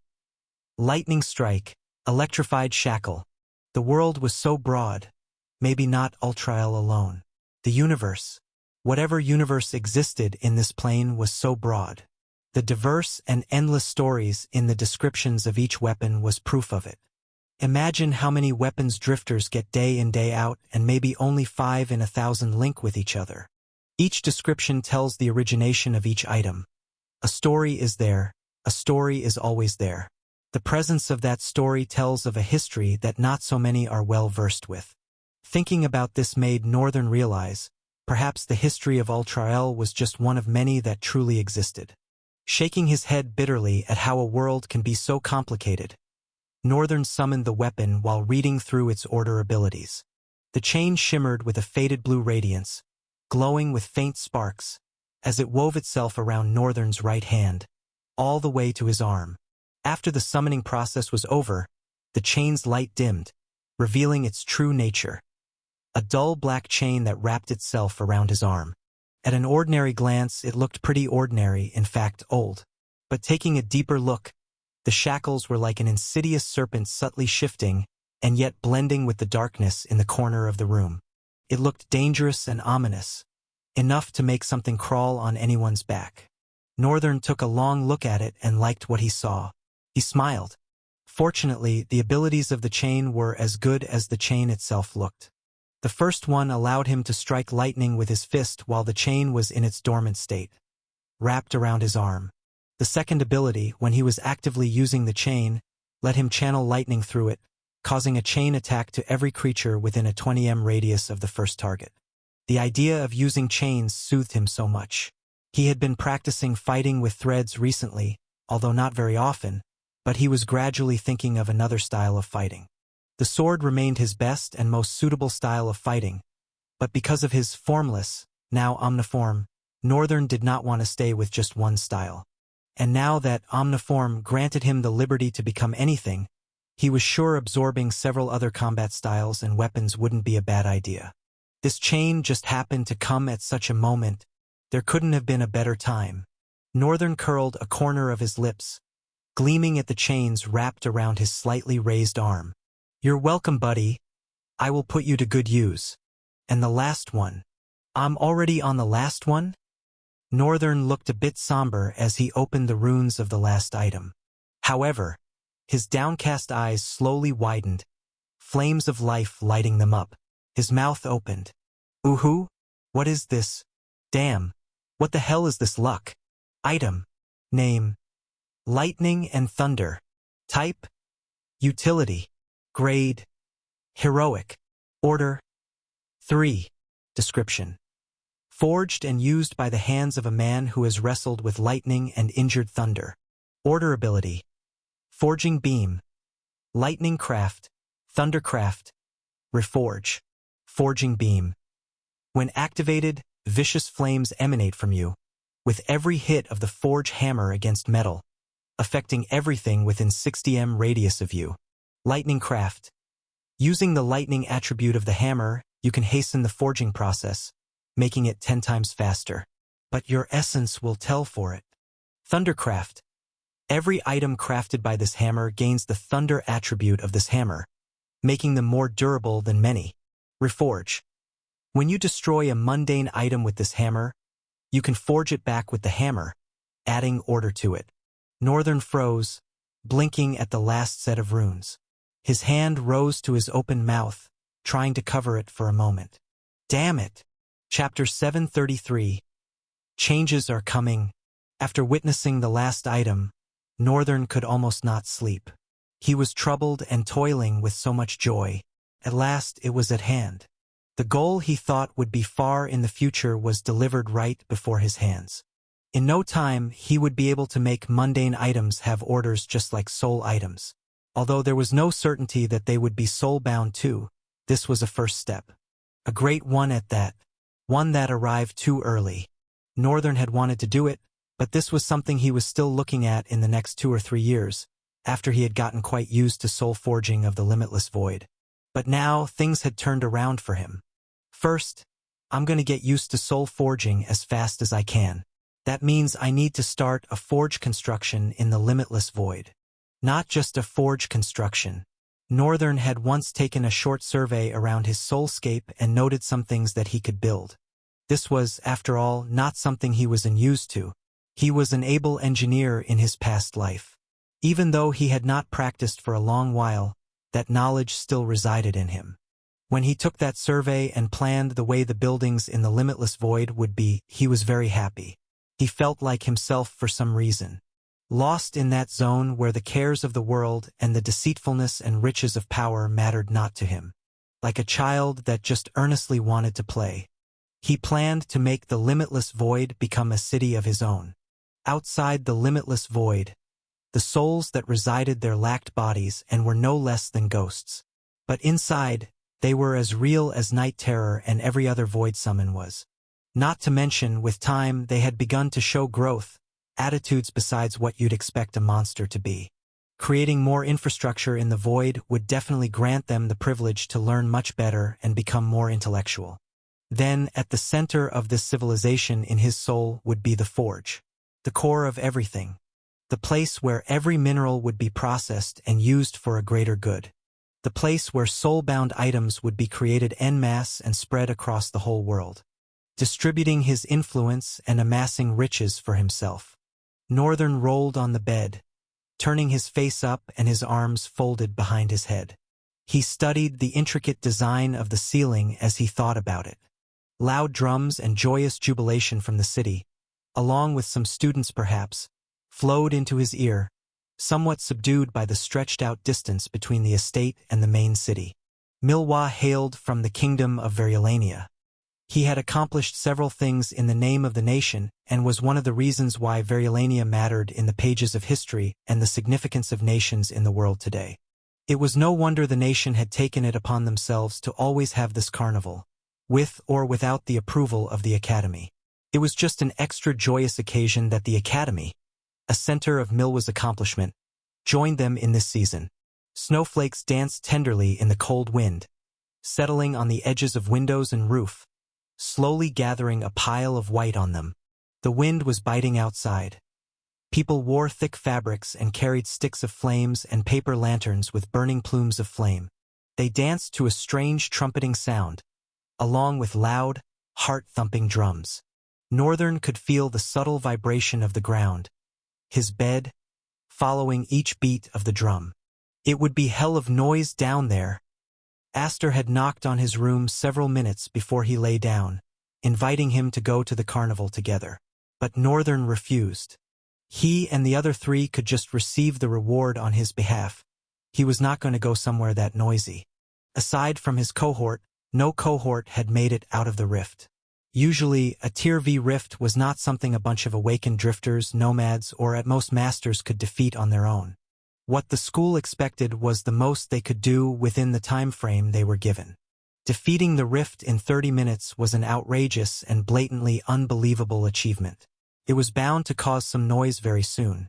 It would take at least 2 days for anyone to come out with above 50 kills, except for those that gave up midway. Northern thought for a while and muttered, "I feel like I know who will come out first." He dwelled on the thought for a while, went on to think about a few other strong folks he had noticed during the assembly. With the soul-reading ability of his eyes, he saw several interesting students with amazing talents and soul attributes, but none interested him more than the instructors. The 4 instructors that were the school's strongest. While imagining what tactics he would employ fighting each of them and how interesting the fights would be, he drifted towards the steep plane of slumber. It was so steep that he couldn't pull himself up. Not that he wanted to anyway. Before long into the night, Northern was sound asleep, surrounded by the muffled sound of the carnival. In a large and deep brown-accented room, sitting around a long rectangular table were 5 instructors. 1 at the head of the table, 2 on the left, and the other 2 on the right. All 5 of them stared at the paper reports on their table with disbelieving expressions. The instructor seated toward the last end of the right broke the silence, a slight frown hardening his gaze. "This doesn't make sense. Even as a sage, defeating a Tier V rift alone in 30 minutes? That's unheard of." Instructor Wayne's voice rose slightly, his frustration spilling over. "Facts are facts, Wayne," replied Instructor Bradley, sitting to Wayne's left. His tone was calm but laced with pointed frustration. "The rift is gone. Denying the evidence won't help us prepare for what's coming." Instructor Wayne grimaced, slamming the report on the table. "Prepare? For what?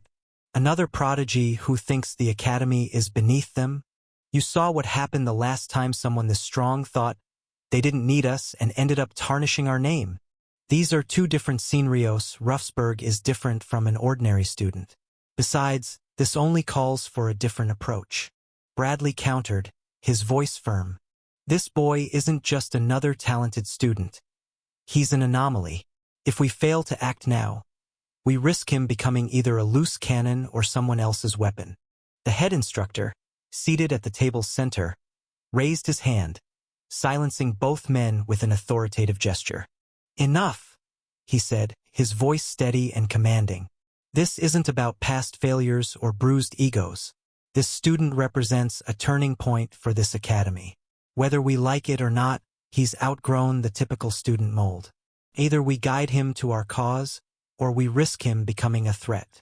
The room fell silent for a moment, each instructor absorbing the weight of the head instructor's words. Bradley leaned forward, tapping the edge of his report thoughtfully. We need to establish a foundation of trust. Start with his family. If we offer them opportunities, social elevation, resources, we can tie Northern's future to the Academy's success. Wayne scoffed, crossing his arms. And if he refuses, what then? Do we just let him walk around, stronger than any of us, and hope he doesn't hold a grudge? Especially after what happened with the Dark Continent. Your skepticism is noted, Wayne, the head instructor replied coolly. But for now, we extend the hand of cooperation. We can't afford to alienate him, and we certainly can't afford to antagonize him. The priority is ensuring Northern feels valued, respected, and connected to the Academy. Assuming that works, Wayne muttered under his breath, though his tone had softened slightly. The head instructor turned his attention to another man seated across from Bradley. This instructor had a stony face marked with a deep scar that ran across his cheek. His sharp eyes studied the head instructor carefully. Darville, you and Wayne will make the arrangements, the head instructor continued. Find his family. Present them with our offer, subtle, non-intrusive, but enticing enough to draw their loyalty. Report back once it's done. Darville nodded curtly. Understood, sir. Wayne sighed, his posture relaxing slightly as he gave a reluctant nod. Noted. The head instructor leaned back in his chair, clasping his hands together. His gaze swept across the room, resting momentarily on each instructor. This situation demands caution, he said. His potential is undeniable, but power without direction is chaos. If we don't guide him, someone else will. And that someone may not have our best interests at heart. He paused for a moment, then added, a monster has been birthed among us. But whether that monster serves as a shield or a sword depends entirely on us. The weight of his words settled over the room.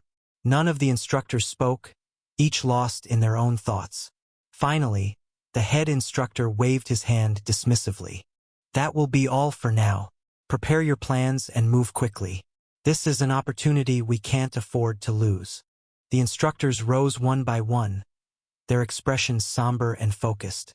Even Wayne, though still visibly skeptical, left the room with a more subdued demeanor. Chapter 734. Rising Misunderstanding. The second day, Northern did not have much to do. In the morning, he made his way to the estate cafeteria, expecting to hear a thing or two, but the place was dry. Not every one of the little 200 students that did not participate in the festival contest came to the cafeteria. Why would they anyway? Each mansion was equipped with a stately kitchen and dining area to serve them. The cafeteria was just an extension made available for the students to be able to dine together regardless of what mansion they stayed in. Northern's purpose of going to the place was to gather information, which proved a little bit useless. He got a thing or two sure, but he had a chatterbox. They were nothing he couldn't have gotten his hands on. Still, he looked to the bright side of it. It was a good walk. He then retreated into the infinite void. He picked up Linus' two companions and the missing academy teacher, who, contrary to what he thought, no one seemed to care about. Or the news of his disappearance had not just gotten to Northern's ears. Northern explained the basics of a simple survey and land marking for them. He hadn't done much around architecture and civil engineering, but while in school, he had touched a bit of it from borrowed courses before entering his major. Besides, he did not need to do so much. It was the limitless void, his soulscape. He just needed this bare minimum to have a grasp over what he wanted to do with the land area. Together with the three humans, Northern ventured into the uneven and mountainous terrain of the Red Mine. The Red Mine and its kingdom was the closest land area to the Void Palace, which sat atop a mighty hill that effortlessly rose above every other mountain. The outer appearance of the hall was darkly grand, like the Tower of the Devil himself. Northern was no devil, at least not yet, which was why he planned to add a little touch of beauty much later. Give whoever managed to wander in a mixed feeling as to whether this belonged to a devil or an angel. I just want to confuse the hell out of them. He grinned. Watching him grin from the corner, Aland felt cold dread prickle his skin from inside his blood. If only he had refused the job at the academy, if only he had decided to push a bit harder as a drifter, if only he had gone for that bank clerk job his friend offered him. But to what end would all these regrets benefit him? He was stuck in a realm of crimson darkness, sometimes of cold and wicked snowstorms, other times the climate of the region itself seemed unsure of what to be. He had no idea where this place was, and he knew he was stuck there for life. After being spared last minute from Northern's sword, he disappeared only to find himself in a mine of red crystal. He saw two other humans like him, who were nice and explained their situation. What he understood from the story they told him was that unless he grew stronger enough to be noted or looked upon by the King of Void, he would never see the light of day. Linus had the same fate as them, but he did not let it bear him down. He worked harder and eventually, his might was recognized by the king. Hence, he was granted a chance of service up close. Now, he was fighting for the king and killing monsters. The void was refreshing, most times cruel. Feeling the tender blow of fresh and cool wind would be a great boon to their morale and mental fortress. But if they were to have something of such semblance, they'd need to be strong enough to serve the Void King up close. This was what all the creatures within the void strived for, and every single one of them worked painstakingly towards it. Mining minerals, every day. Aland at first couldn't help but think it to be stupidness. Initially, he thought, how can mining some red crystals help anyone become stronger? Then he witnessed the wicked bloodlust of the crystals. Then he witnessed the fiery defense of the volcano stones, the freezing intensity of the frozen shards. All those minerals, each hit of his axe against the mineral was a lesson of resilience and growth he had never thought he'd learn. At least not in such a place. When he got dismissed, he thought he was going to suffer for the rest of his life. But when he conversed with the humans, received the hospitality of the monsters, and saw how the hard work was actually a disguise of training that many were not opportune to receive, he couldn't help but see Northern in a different light.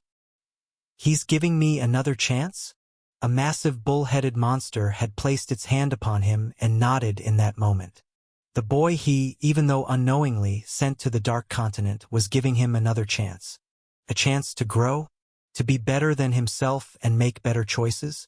All that battle with him, Aland suddenly received a full revelation of it. The Void King could have ended his life in a minute, but yet, he chose to take a different approach to it, so that Aland could learn from his weakness and when he got to this place, take it upon himself to become strong. Aland rose in admiration for the King of Void when that realization settled in his gut of understanding. He respected and adored him, really, but staring at him like this close to him, he felt a mix of admiration and fear. But most especially, he felt gratitude towards the king. Northern turned around, feeling an uncomfortable gaze lingering on him. What? He glared at Aland. Nothing, sir. Northern raised a brow, confused at what he just heard. But he was too preoccupied with the things he wanted to do to care. Chapter 735. Land Area of the Limitless Void. Northern already had the details he needed. He had, after all, surveyed the place before. He had a rough idea of how he wanted the whole place to be.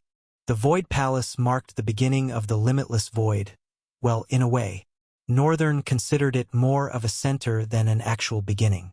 The Limitless Void for now had no beginning and also no end. But the landmark that it started with, however, was the Void Palace. The palace stood perched atop the tallest mountain in the scape, its jagged and uneven silhouette resembling the visor of a gigantic demonic knight.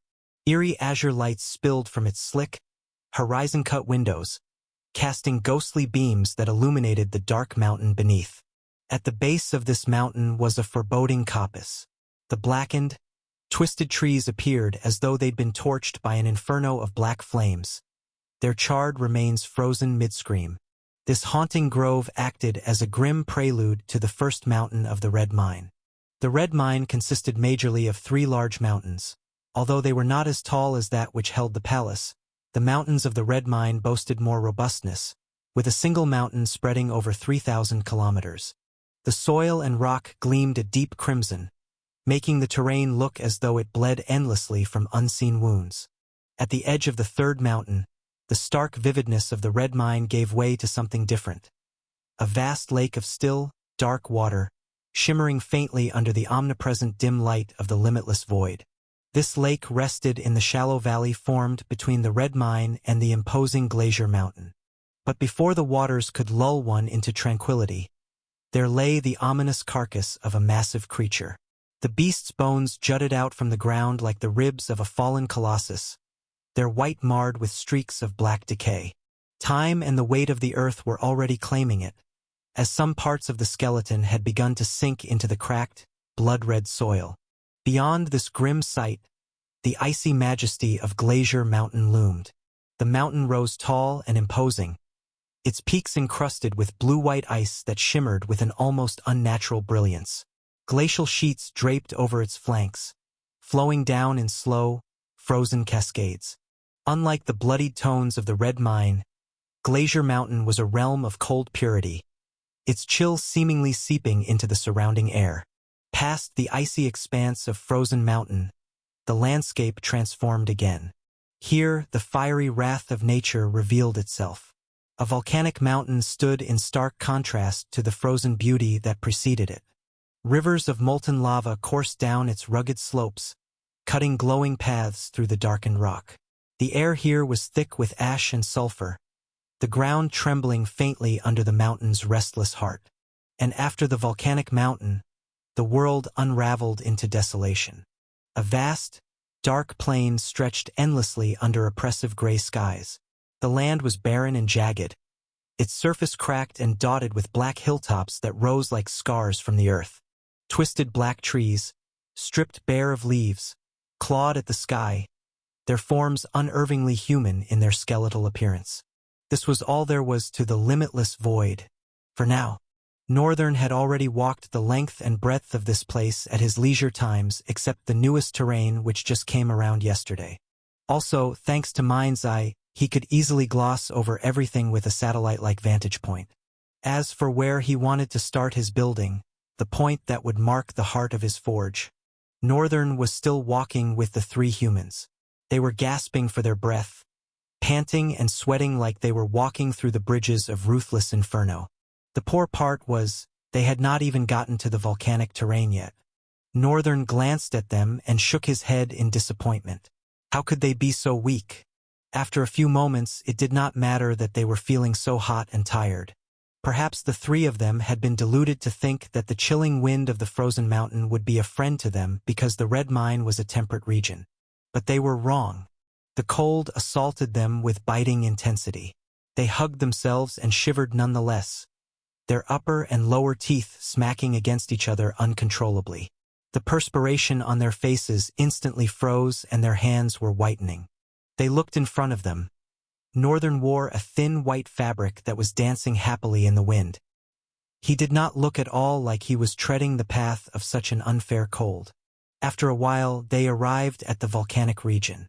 As they crossed into the volcanic region, the air transformed abruptly. The frigid winds of Glacier Mountain disappeared, replaced by an oppressive heat that bore down on them like a heavy, suffocating blanket. The ground beneath their feet became hot to the touch, forcing the 3 humans to hop uncomfortably in an attempt to keep from burning their soles. Rivers of molten lava snaked through the cracked, darkened earth, glowing with a fierce orange-red hue that cast flickering light onto their sweat-slicked faces. Geysers of steam hissed from the ground without warning, and the air was thick with the acrid scent of sulfur, burning their throats with every shallow breath. The 3 humans, tired, shivering, and now sweltering, groaned in protest. They wanted to speak, ask the Void King how exactly he was resisting the harsh temperature of the limitless void. But none of them dared. Aside from the fact that they couldn't even conceive of just calling and talking to Northern casually like nothing was wrong. Their hearts quaked heavily with intense fear for the boy that walked before them. They stumbled forward, trying to keep pace. The volcanic mountain loomed ahead, its peak hidden by thick clouds of ash and smoke.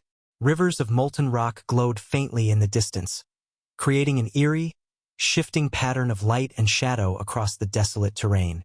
Finally, Northern stopped at a small plateau overlooking a wide, flat expanse surrounded by jagged rock formations.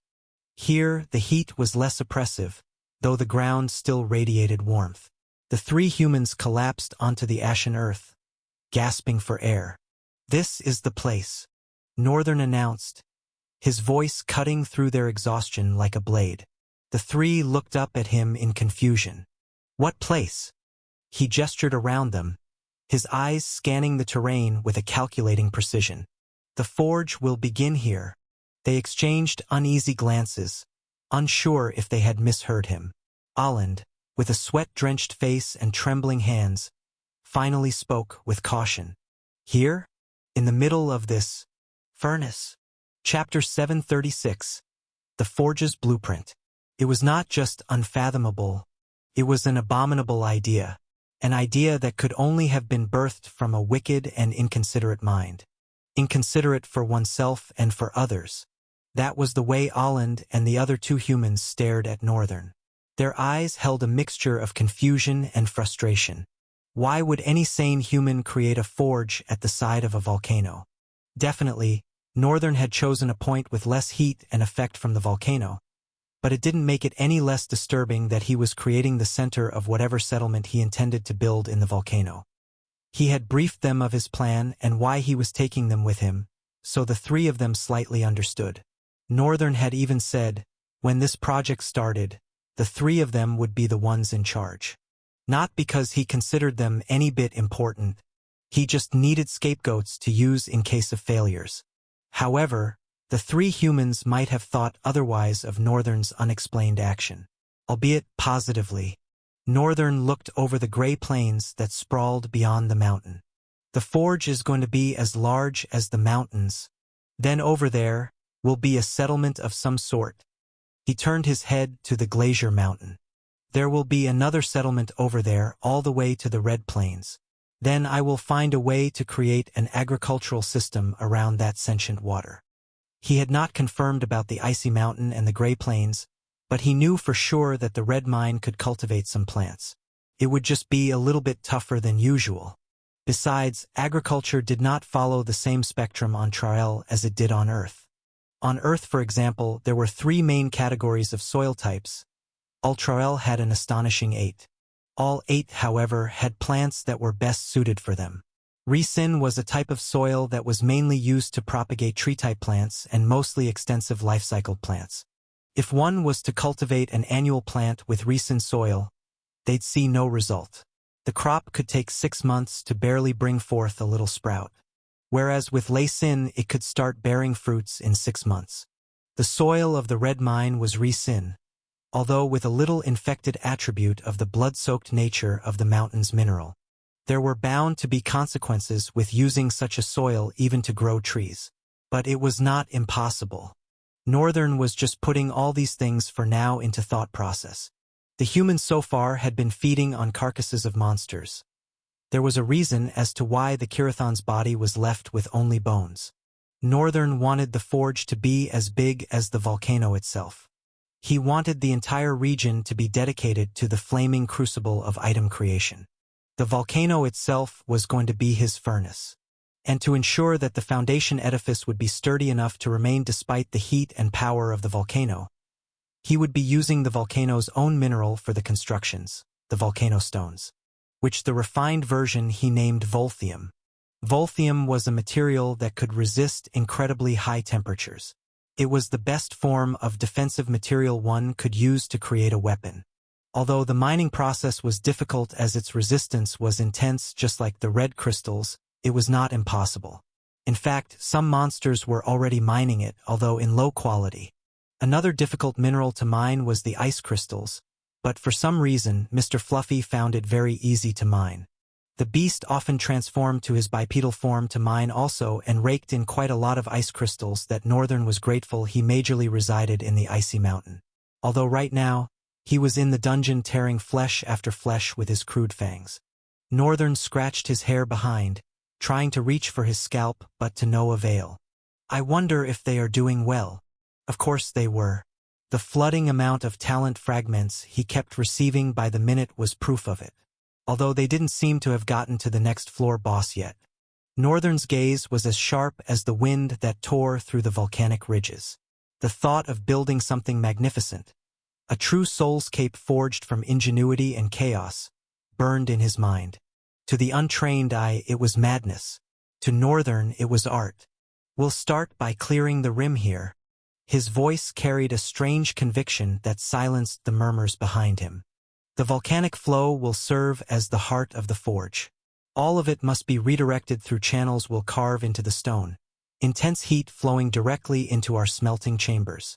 One of Linus' two subordinates, Roan, shifted uncomfortably, rubbing the back of his neck as he stared at the jagged terrain. You're asking us to move molten rock. Isn't that madness? Northern didn't glance back. Madness is relative.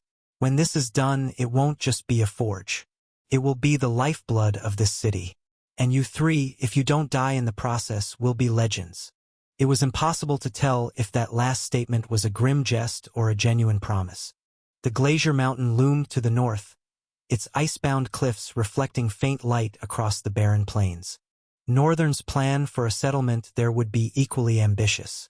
The contrast of fire and ice, of metal and water, spoke to something primal in him. Two forces in constant tension, yet necessary to shape something extraordinary. He exhaled, his thoughts drifting back to Volthium. All of this would come to fruition as soon as possible if the rate of the Volthium mining could pick up drastically. Volthium wasn't just heat-resistant. It was practically impervious to entropy itself. Once refined, it could endure the ravages of both time and chaos. It was fitting, really, that his new world would be built atop such a volatile foundation. But refining Volthium wasn't simple. The monsters mining the volcanic stone had only scratched the surface of its potential. Northern would need to devise a new process to extract its essence while retaining its unparalleled strength. And then there was the matter of Mr. Fluffy. The beast was his strange and best ally, feral yet loyal in its own unpredictable way. Its ability to harvest ice crystals effortlessly had given Northern an unexpected advantage. The Icy Mountain's wealth was immense, and with Mr. Fluffy's contribution, Northern could see a future where the icy peaks and volcanic forge were inextricably linked, heat and cold, creation and preservation. Still, he couldn't linger on the logistics forever. The humans following him weren't equipped for this kind of ambition. Not yet. Northern glanced back at the three of them, his expression unreadable. We'll need to move fast. The forge comes first. If you waste time questioning my methods, you'll be the first ones buried under molten rock. Alan's jaw tightened, but he nodded reluctantly. The other two exchanged uneasy glances but kept quiet. Northern turned back to the vast expanse, his mind already racing ahead to the next step. He wasn't just building a city. The vision of this soulscape in his mind was shaping an empire, a testament to everything he had learned, every fragment of talent he had stolen, and every ounce of resolve he carried. The first step was the foundation. The volcanic rim would be chiseled and carved to support the colossal structure he envisioned. From there, channels for the lava flow would be reinforced with Volthium, ensuring an endless supply of heat for smelting and forging. Next would come the settlement itself. Northern had no intention of creating a simple village.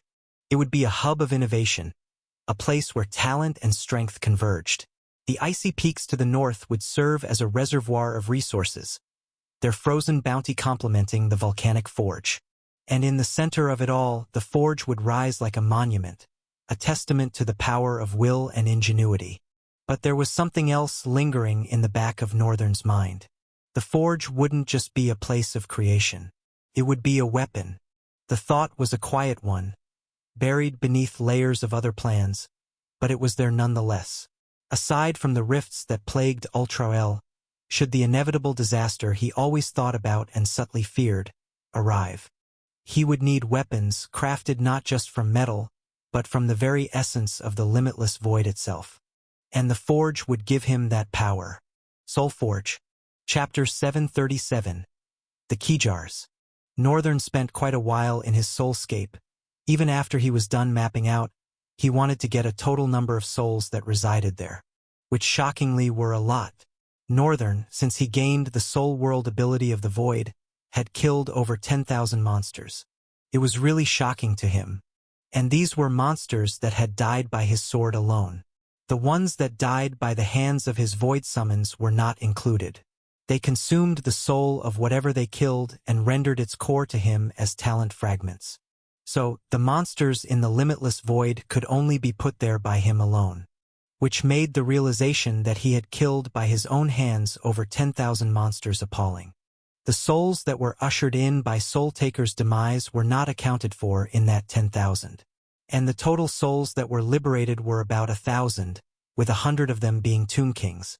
Northern was not also sure what that was yet, but he suspected that they were the kings and legends of the old era, the dispensation of time that was not recorded in history, probably because of how far back they dated or because of someone's intentionality. Whichever, his soulscape was larger than he usually surmised, and he had more than enough hands to erect the magnificent edifice of the forge, even in the searing heat of the volcano. The three humans definitely did not have it easy. Monsters at the very least would have built and still over time build some semblance of resistance by being exposed over time. But humans, their skin was so fragile. Being a drifter could have helped increase its durability, but it was still a far cry from a monster's durability.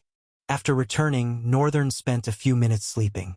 The talent fragments were still flowing in, although slowed and inconsistent with sometimes 10-20 minutes between, which meant their battle in the dungeon was getting tougher. His summons were getting closer to the depth of the dungeon where they would have to defeat the 20th floor boss. This time, he had no interest in helping them. He was also sure that they would win. All 12 of them were more than enough. During lunch, Northern heard something shocking. Aster came to him, sitting beside him with his plate of grilled steak and veggies. He did not bother glancing at the food. Immediately he turned to Northern and said, "Did you hear about it? The second team to come out of the rift." Northern's eyes twitched a little bit. He then tried to hide his interest with a straight look on his face. "Is it the council president?" "No." At that point, hiding did not work anymore. He swung his eyes wide open. "What do you mean, no?" "I had the same reaction." Aster smiled interestingly. The smile was very unpleasant to Northern, but what could he do? The chatterbox had got him good with this one. "It's some kiddo from the Middle East of the Central Plains. The Keyjar clan." "Keyjar clan?" "Yes, but usually, the J is pronounced silent, almost like H, ku, jar. Do you have a death wish?" Aster swallowed, his voice cut off by Northern's piercing eyes. He turned away and picked his fork, sluggishly prickling the utensils on the tender slab of meat. "So, who are these Keyjar clan people?" Northern pronounced correctly this time, the J sounding with a silent hiss. Aster beamed immediately, strange joy finding its way to his heart, his former expression disappearing completely.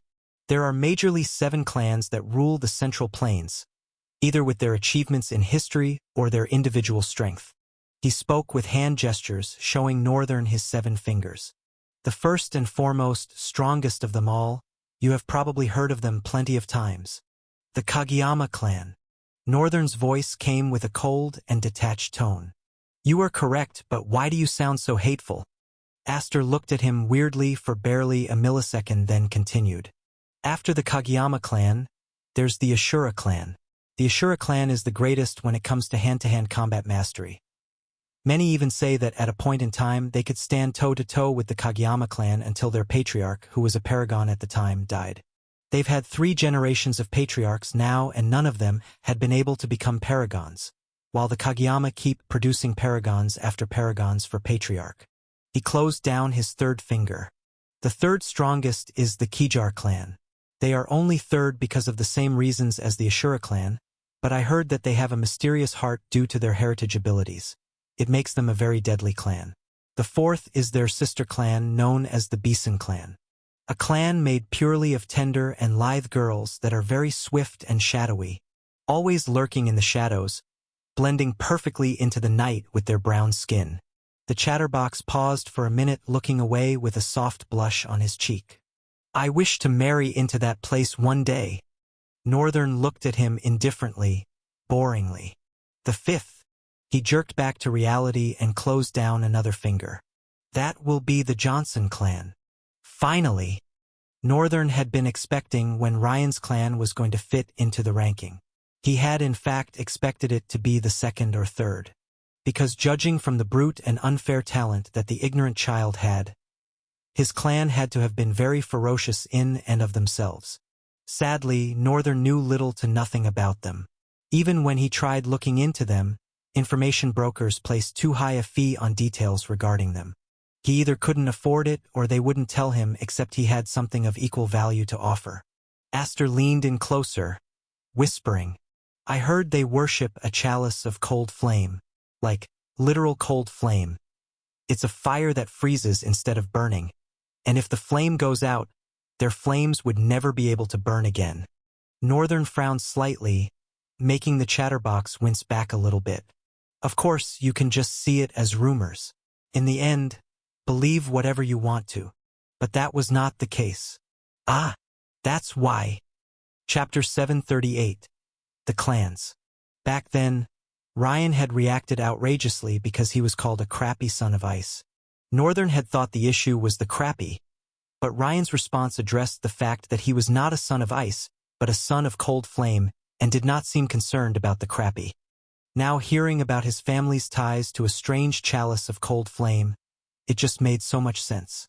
Although he could not entirely ascertain the genuineness of the information, it seemed more like a rumor. But he knew a semblance of it was true. He continued to listen to Aster. The sixth and seventh are not much big deal. They all joined different kingdoms and became part of their nobility system. I suspect that even Kijar and Beeson would most likely join another kingdom or form one of their own. Northern gave Aster a deep, serious, and confused look. You suspect? Aster glanced at him and let out a strange laughter, scratching the back of his neck. I just go off saying nonsense sometimes. I guess I really am a chatterbox like you say. Ah! He laughed for a couple more awkward minutes, but Northern's deep eyes did not let him off the hook. They seemed to be digging beyond his eyes. Before he could say anything, however, Northern averted his eyes. So these guys, they are from the Kijar clan. Who are they exactly? Aster was silent for a bit. He began to tear his steak with the fork in his hands. They are twins and are referred to as the prodigy twins of the clan. Although they are just nomads, their combat experience and talent class alone places them on a different level amongst the whole school. It is understandable why someone of their caliber was the second to finish. Even though they were not able to kill the Rift Guardian. Of course. They were not able to kill the Rift Guardian?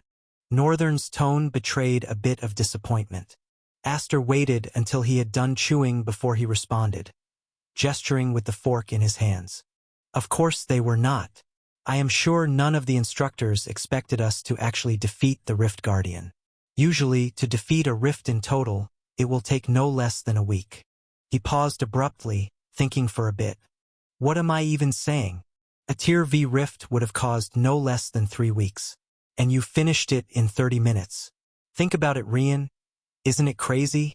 Northern indeed thought for a bit. The chatterbox was kind of right.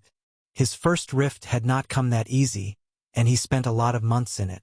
Moreover, it was Tier V. But there was a problem with that rift. It wasn't like the others. The Kingdom of Red Mines was leaked to other rifts, which caused territorial war every now and then. It was defective, but still, a rift of Tier V cannot be easily defeated in 30 minutes. It was very difficult for any experienced drifter to believe. A Paragon can of course solo a Tier V rift if they tried, but not in 30 minutes. And monsters were a very volatile phenomenon. Calculating the odds were not enough. An unexpected variable could rise from nowhere and turn the tables around. This was the main reason why Paragons and Ascendants don't go around soloing rifts even though they probably could. and to do so would take no less than 1 week, because they would need to rest, replenish their strength, and strategize to fight only with their advantage. But none of that was applicable to this phenomenon called Rian. Aster stared at him for a few seconds, prompting Northern to frown uncomfortably. What? He shook his head, taking another bite of steak into his mouth and speaking with it. I really don't understand you. What are you? Northern did not respond to the boy's curiosity. Instead, he focused on his food.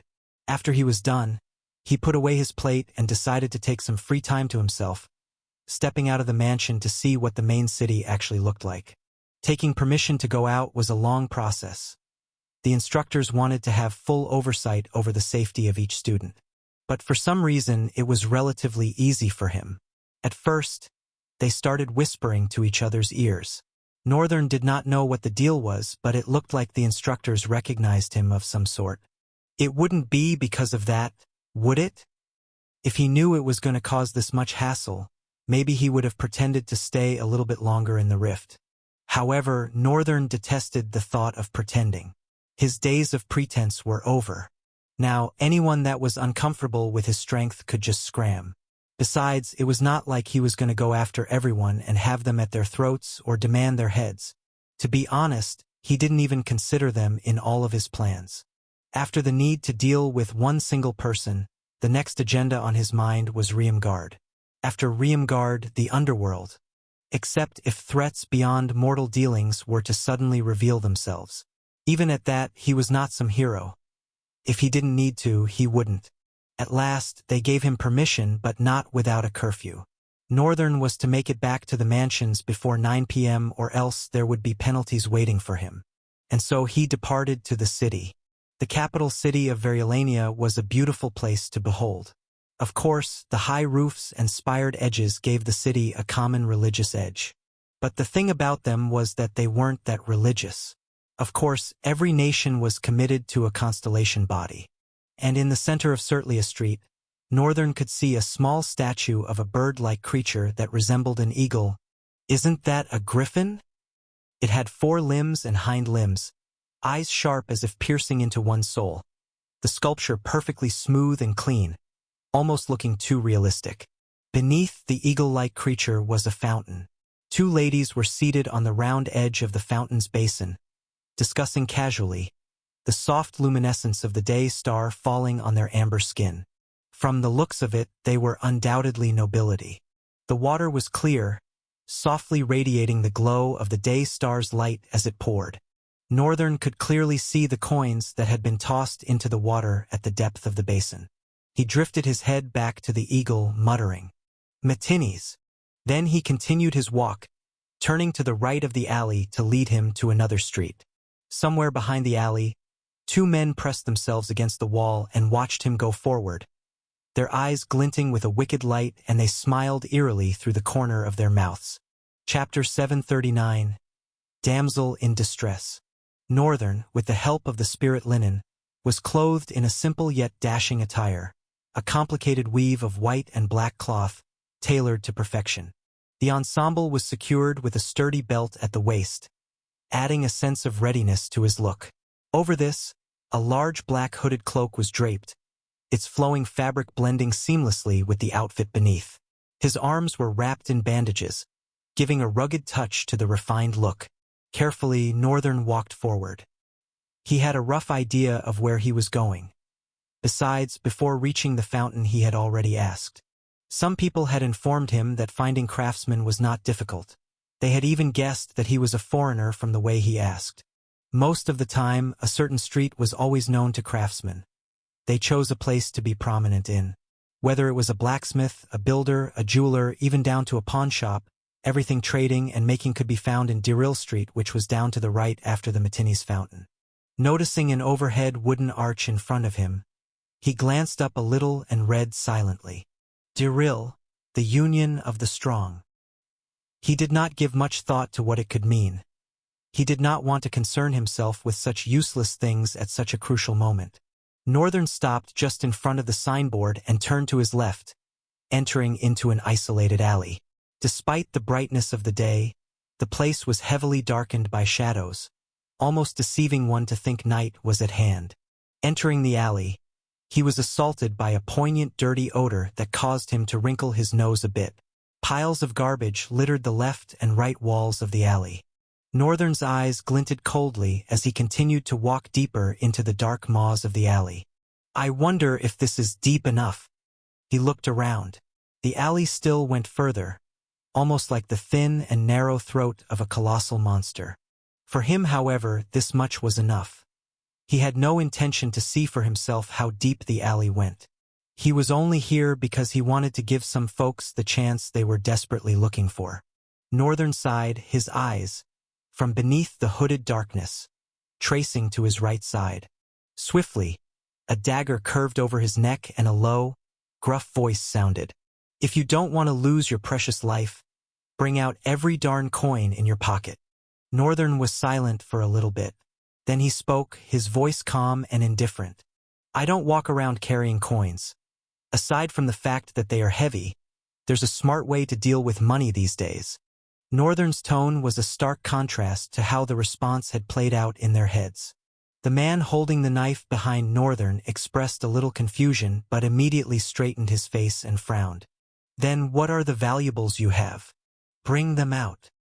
He pressed the knife against Northern's throat, slightly touching his skin. At least that was what he felt as he pressed the knife.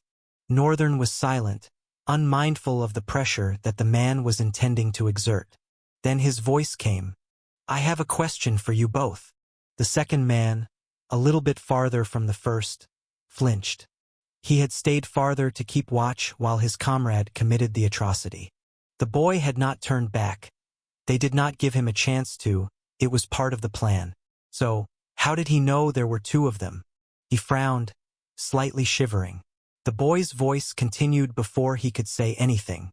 Let's say, I was bigger, larger, more imposing than this slightly tall and lithe body. Would you still consider me a target? The man pressed the knife even tighter, reinforcing his voice. Just shut your mouth and hand over all your valuables. That does not suffice for an answer. You could have just said yes or no.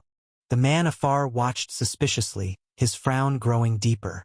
I think the human mind is more oriented towards weakness than it is towards strength. You see an easy mark and you pounce. Northern continued, his voice calm but carrying an eerie weight. You think you've calculated every risk, every angle. But what happens when your prey turns out to be something else entirely? The man holding the knife sneered, trying to mask his growing unease. Enough with your riddles. I don't care if you're a giant or a twig. Give me what I want, or I'll carve it out of you. Northern tilted his head slightly, the shadow of his hood shifting to reveal just a glint of his eyes, sharp, piercing, and impossibly steady. Interesting. Even with the doubt crawling up your spine, you still choose to push forward. The second man, standing farther down the alley, swallowed hard. Something about this boy, no, this presence, was off.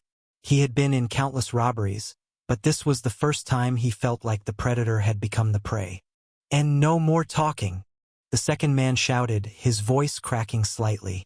Jaren, just end him already. Northern sighed softly.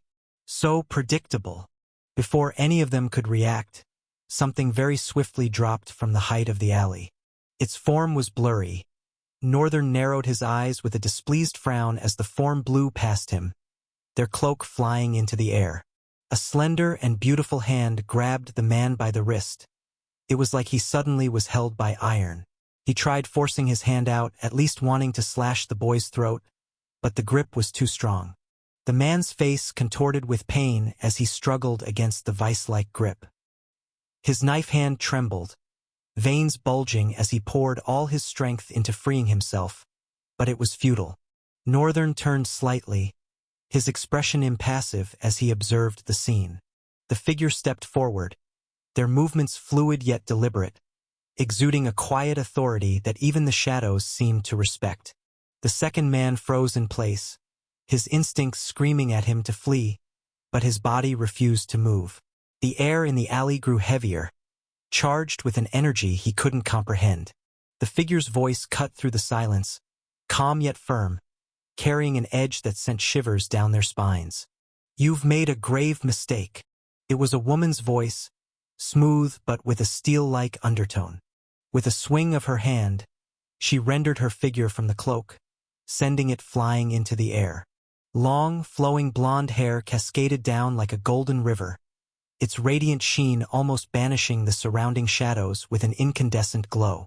Her piercing blue eyes, both captivating and unyielding, seemed to hold a quiet authority, framed by stern, determined features that commanded the attention and submission of all who dared to look.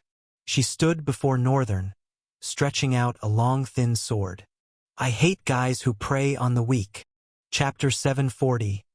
The Dismissive Encounter. The first man, Jaren, was lying helplessly on the ground, groaning painfully and holding his broken hand. The other man's backward steps suggested that he was preparing to flee, but his eyes, grim with confusion, shifted between the girl standing and the man on the ground. He seemed to finally resolve himself to abandon his partner. He gritted his teeth and made a run for it. Running after attempting robbery. How stupid. The lady shifted one leg backward and ran forward, almost flashing across the distance, her legs swift, competing with the wind. Reaching the man's position, she rolled across, carrying her body with angelic grace. She landed on the man, a powerful kick slamming over his head. Blood spurted out of his nose and mouth, his eyes rolled back, and his weakened legs dropped to their knees. He collapsed and completely passed out. The lady, confidence brimming in her face, turned around, intending to check if the guy was okay, but he just casually walked past her, going out of the alley. At first, she widened her eyes. His steps had been so light that she did not anticipate him coming, even when he was so close to her. But she frowned almost immediately after realizing that was not the point. She turned and chased after the boy, catching up to him and pulling his cloak. Northern grimaced a little bit, looking down at her hand as he turned. "What?" The lady winced back a little, eyes widened. Then she glowered at him. "I just saved you, and not even a word of thanks." Northern shook his head, his expression cold. "You did not save me. You saved them." He glanced over at the two men who now lay unconscious. Then he shifted his eyes back to the lady. He was slightly taller than her, so he did not need to look up, nor particularly down, to address her. "But anyway, you did good. I don't care. But if there were more people like you, I guess this world would be a less terrible place." Northern turned around to leave, but the lady hastily came in front of him. "What is this? Something is wrong with the way you address me." She couldn't quite tell, but Northern's tone was not right. "I am not demanding to be worshipped or anything, but isn't it common sense to be grateful if you were saved?" Northern lingered, his gaze from beneath the hood coldly piercing into her.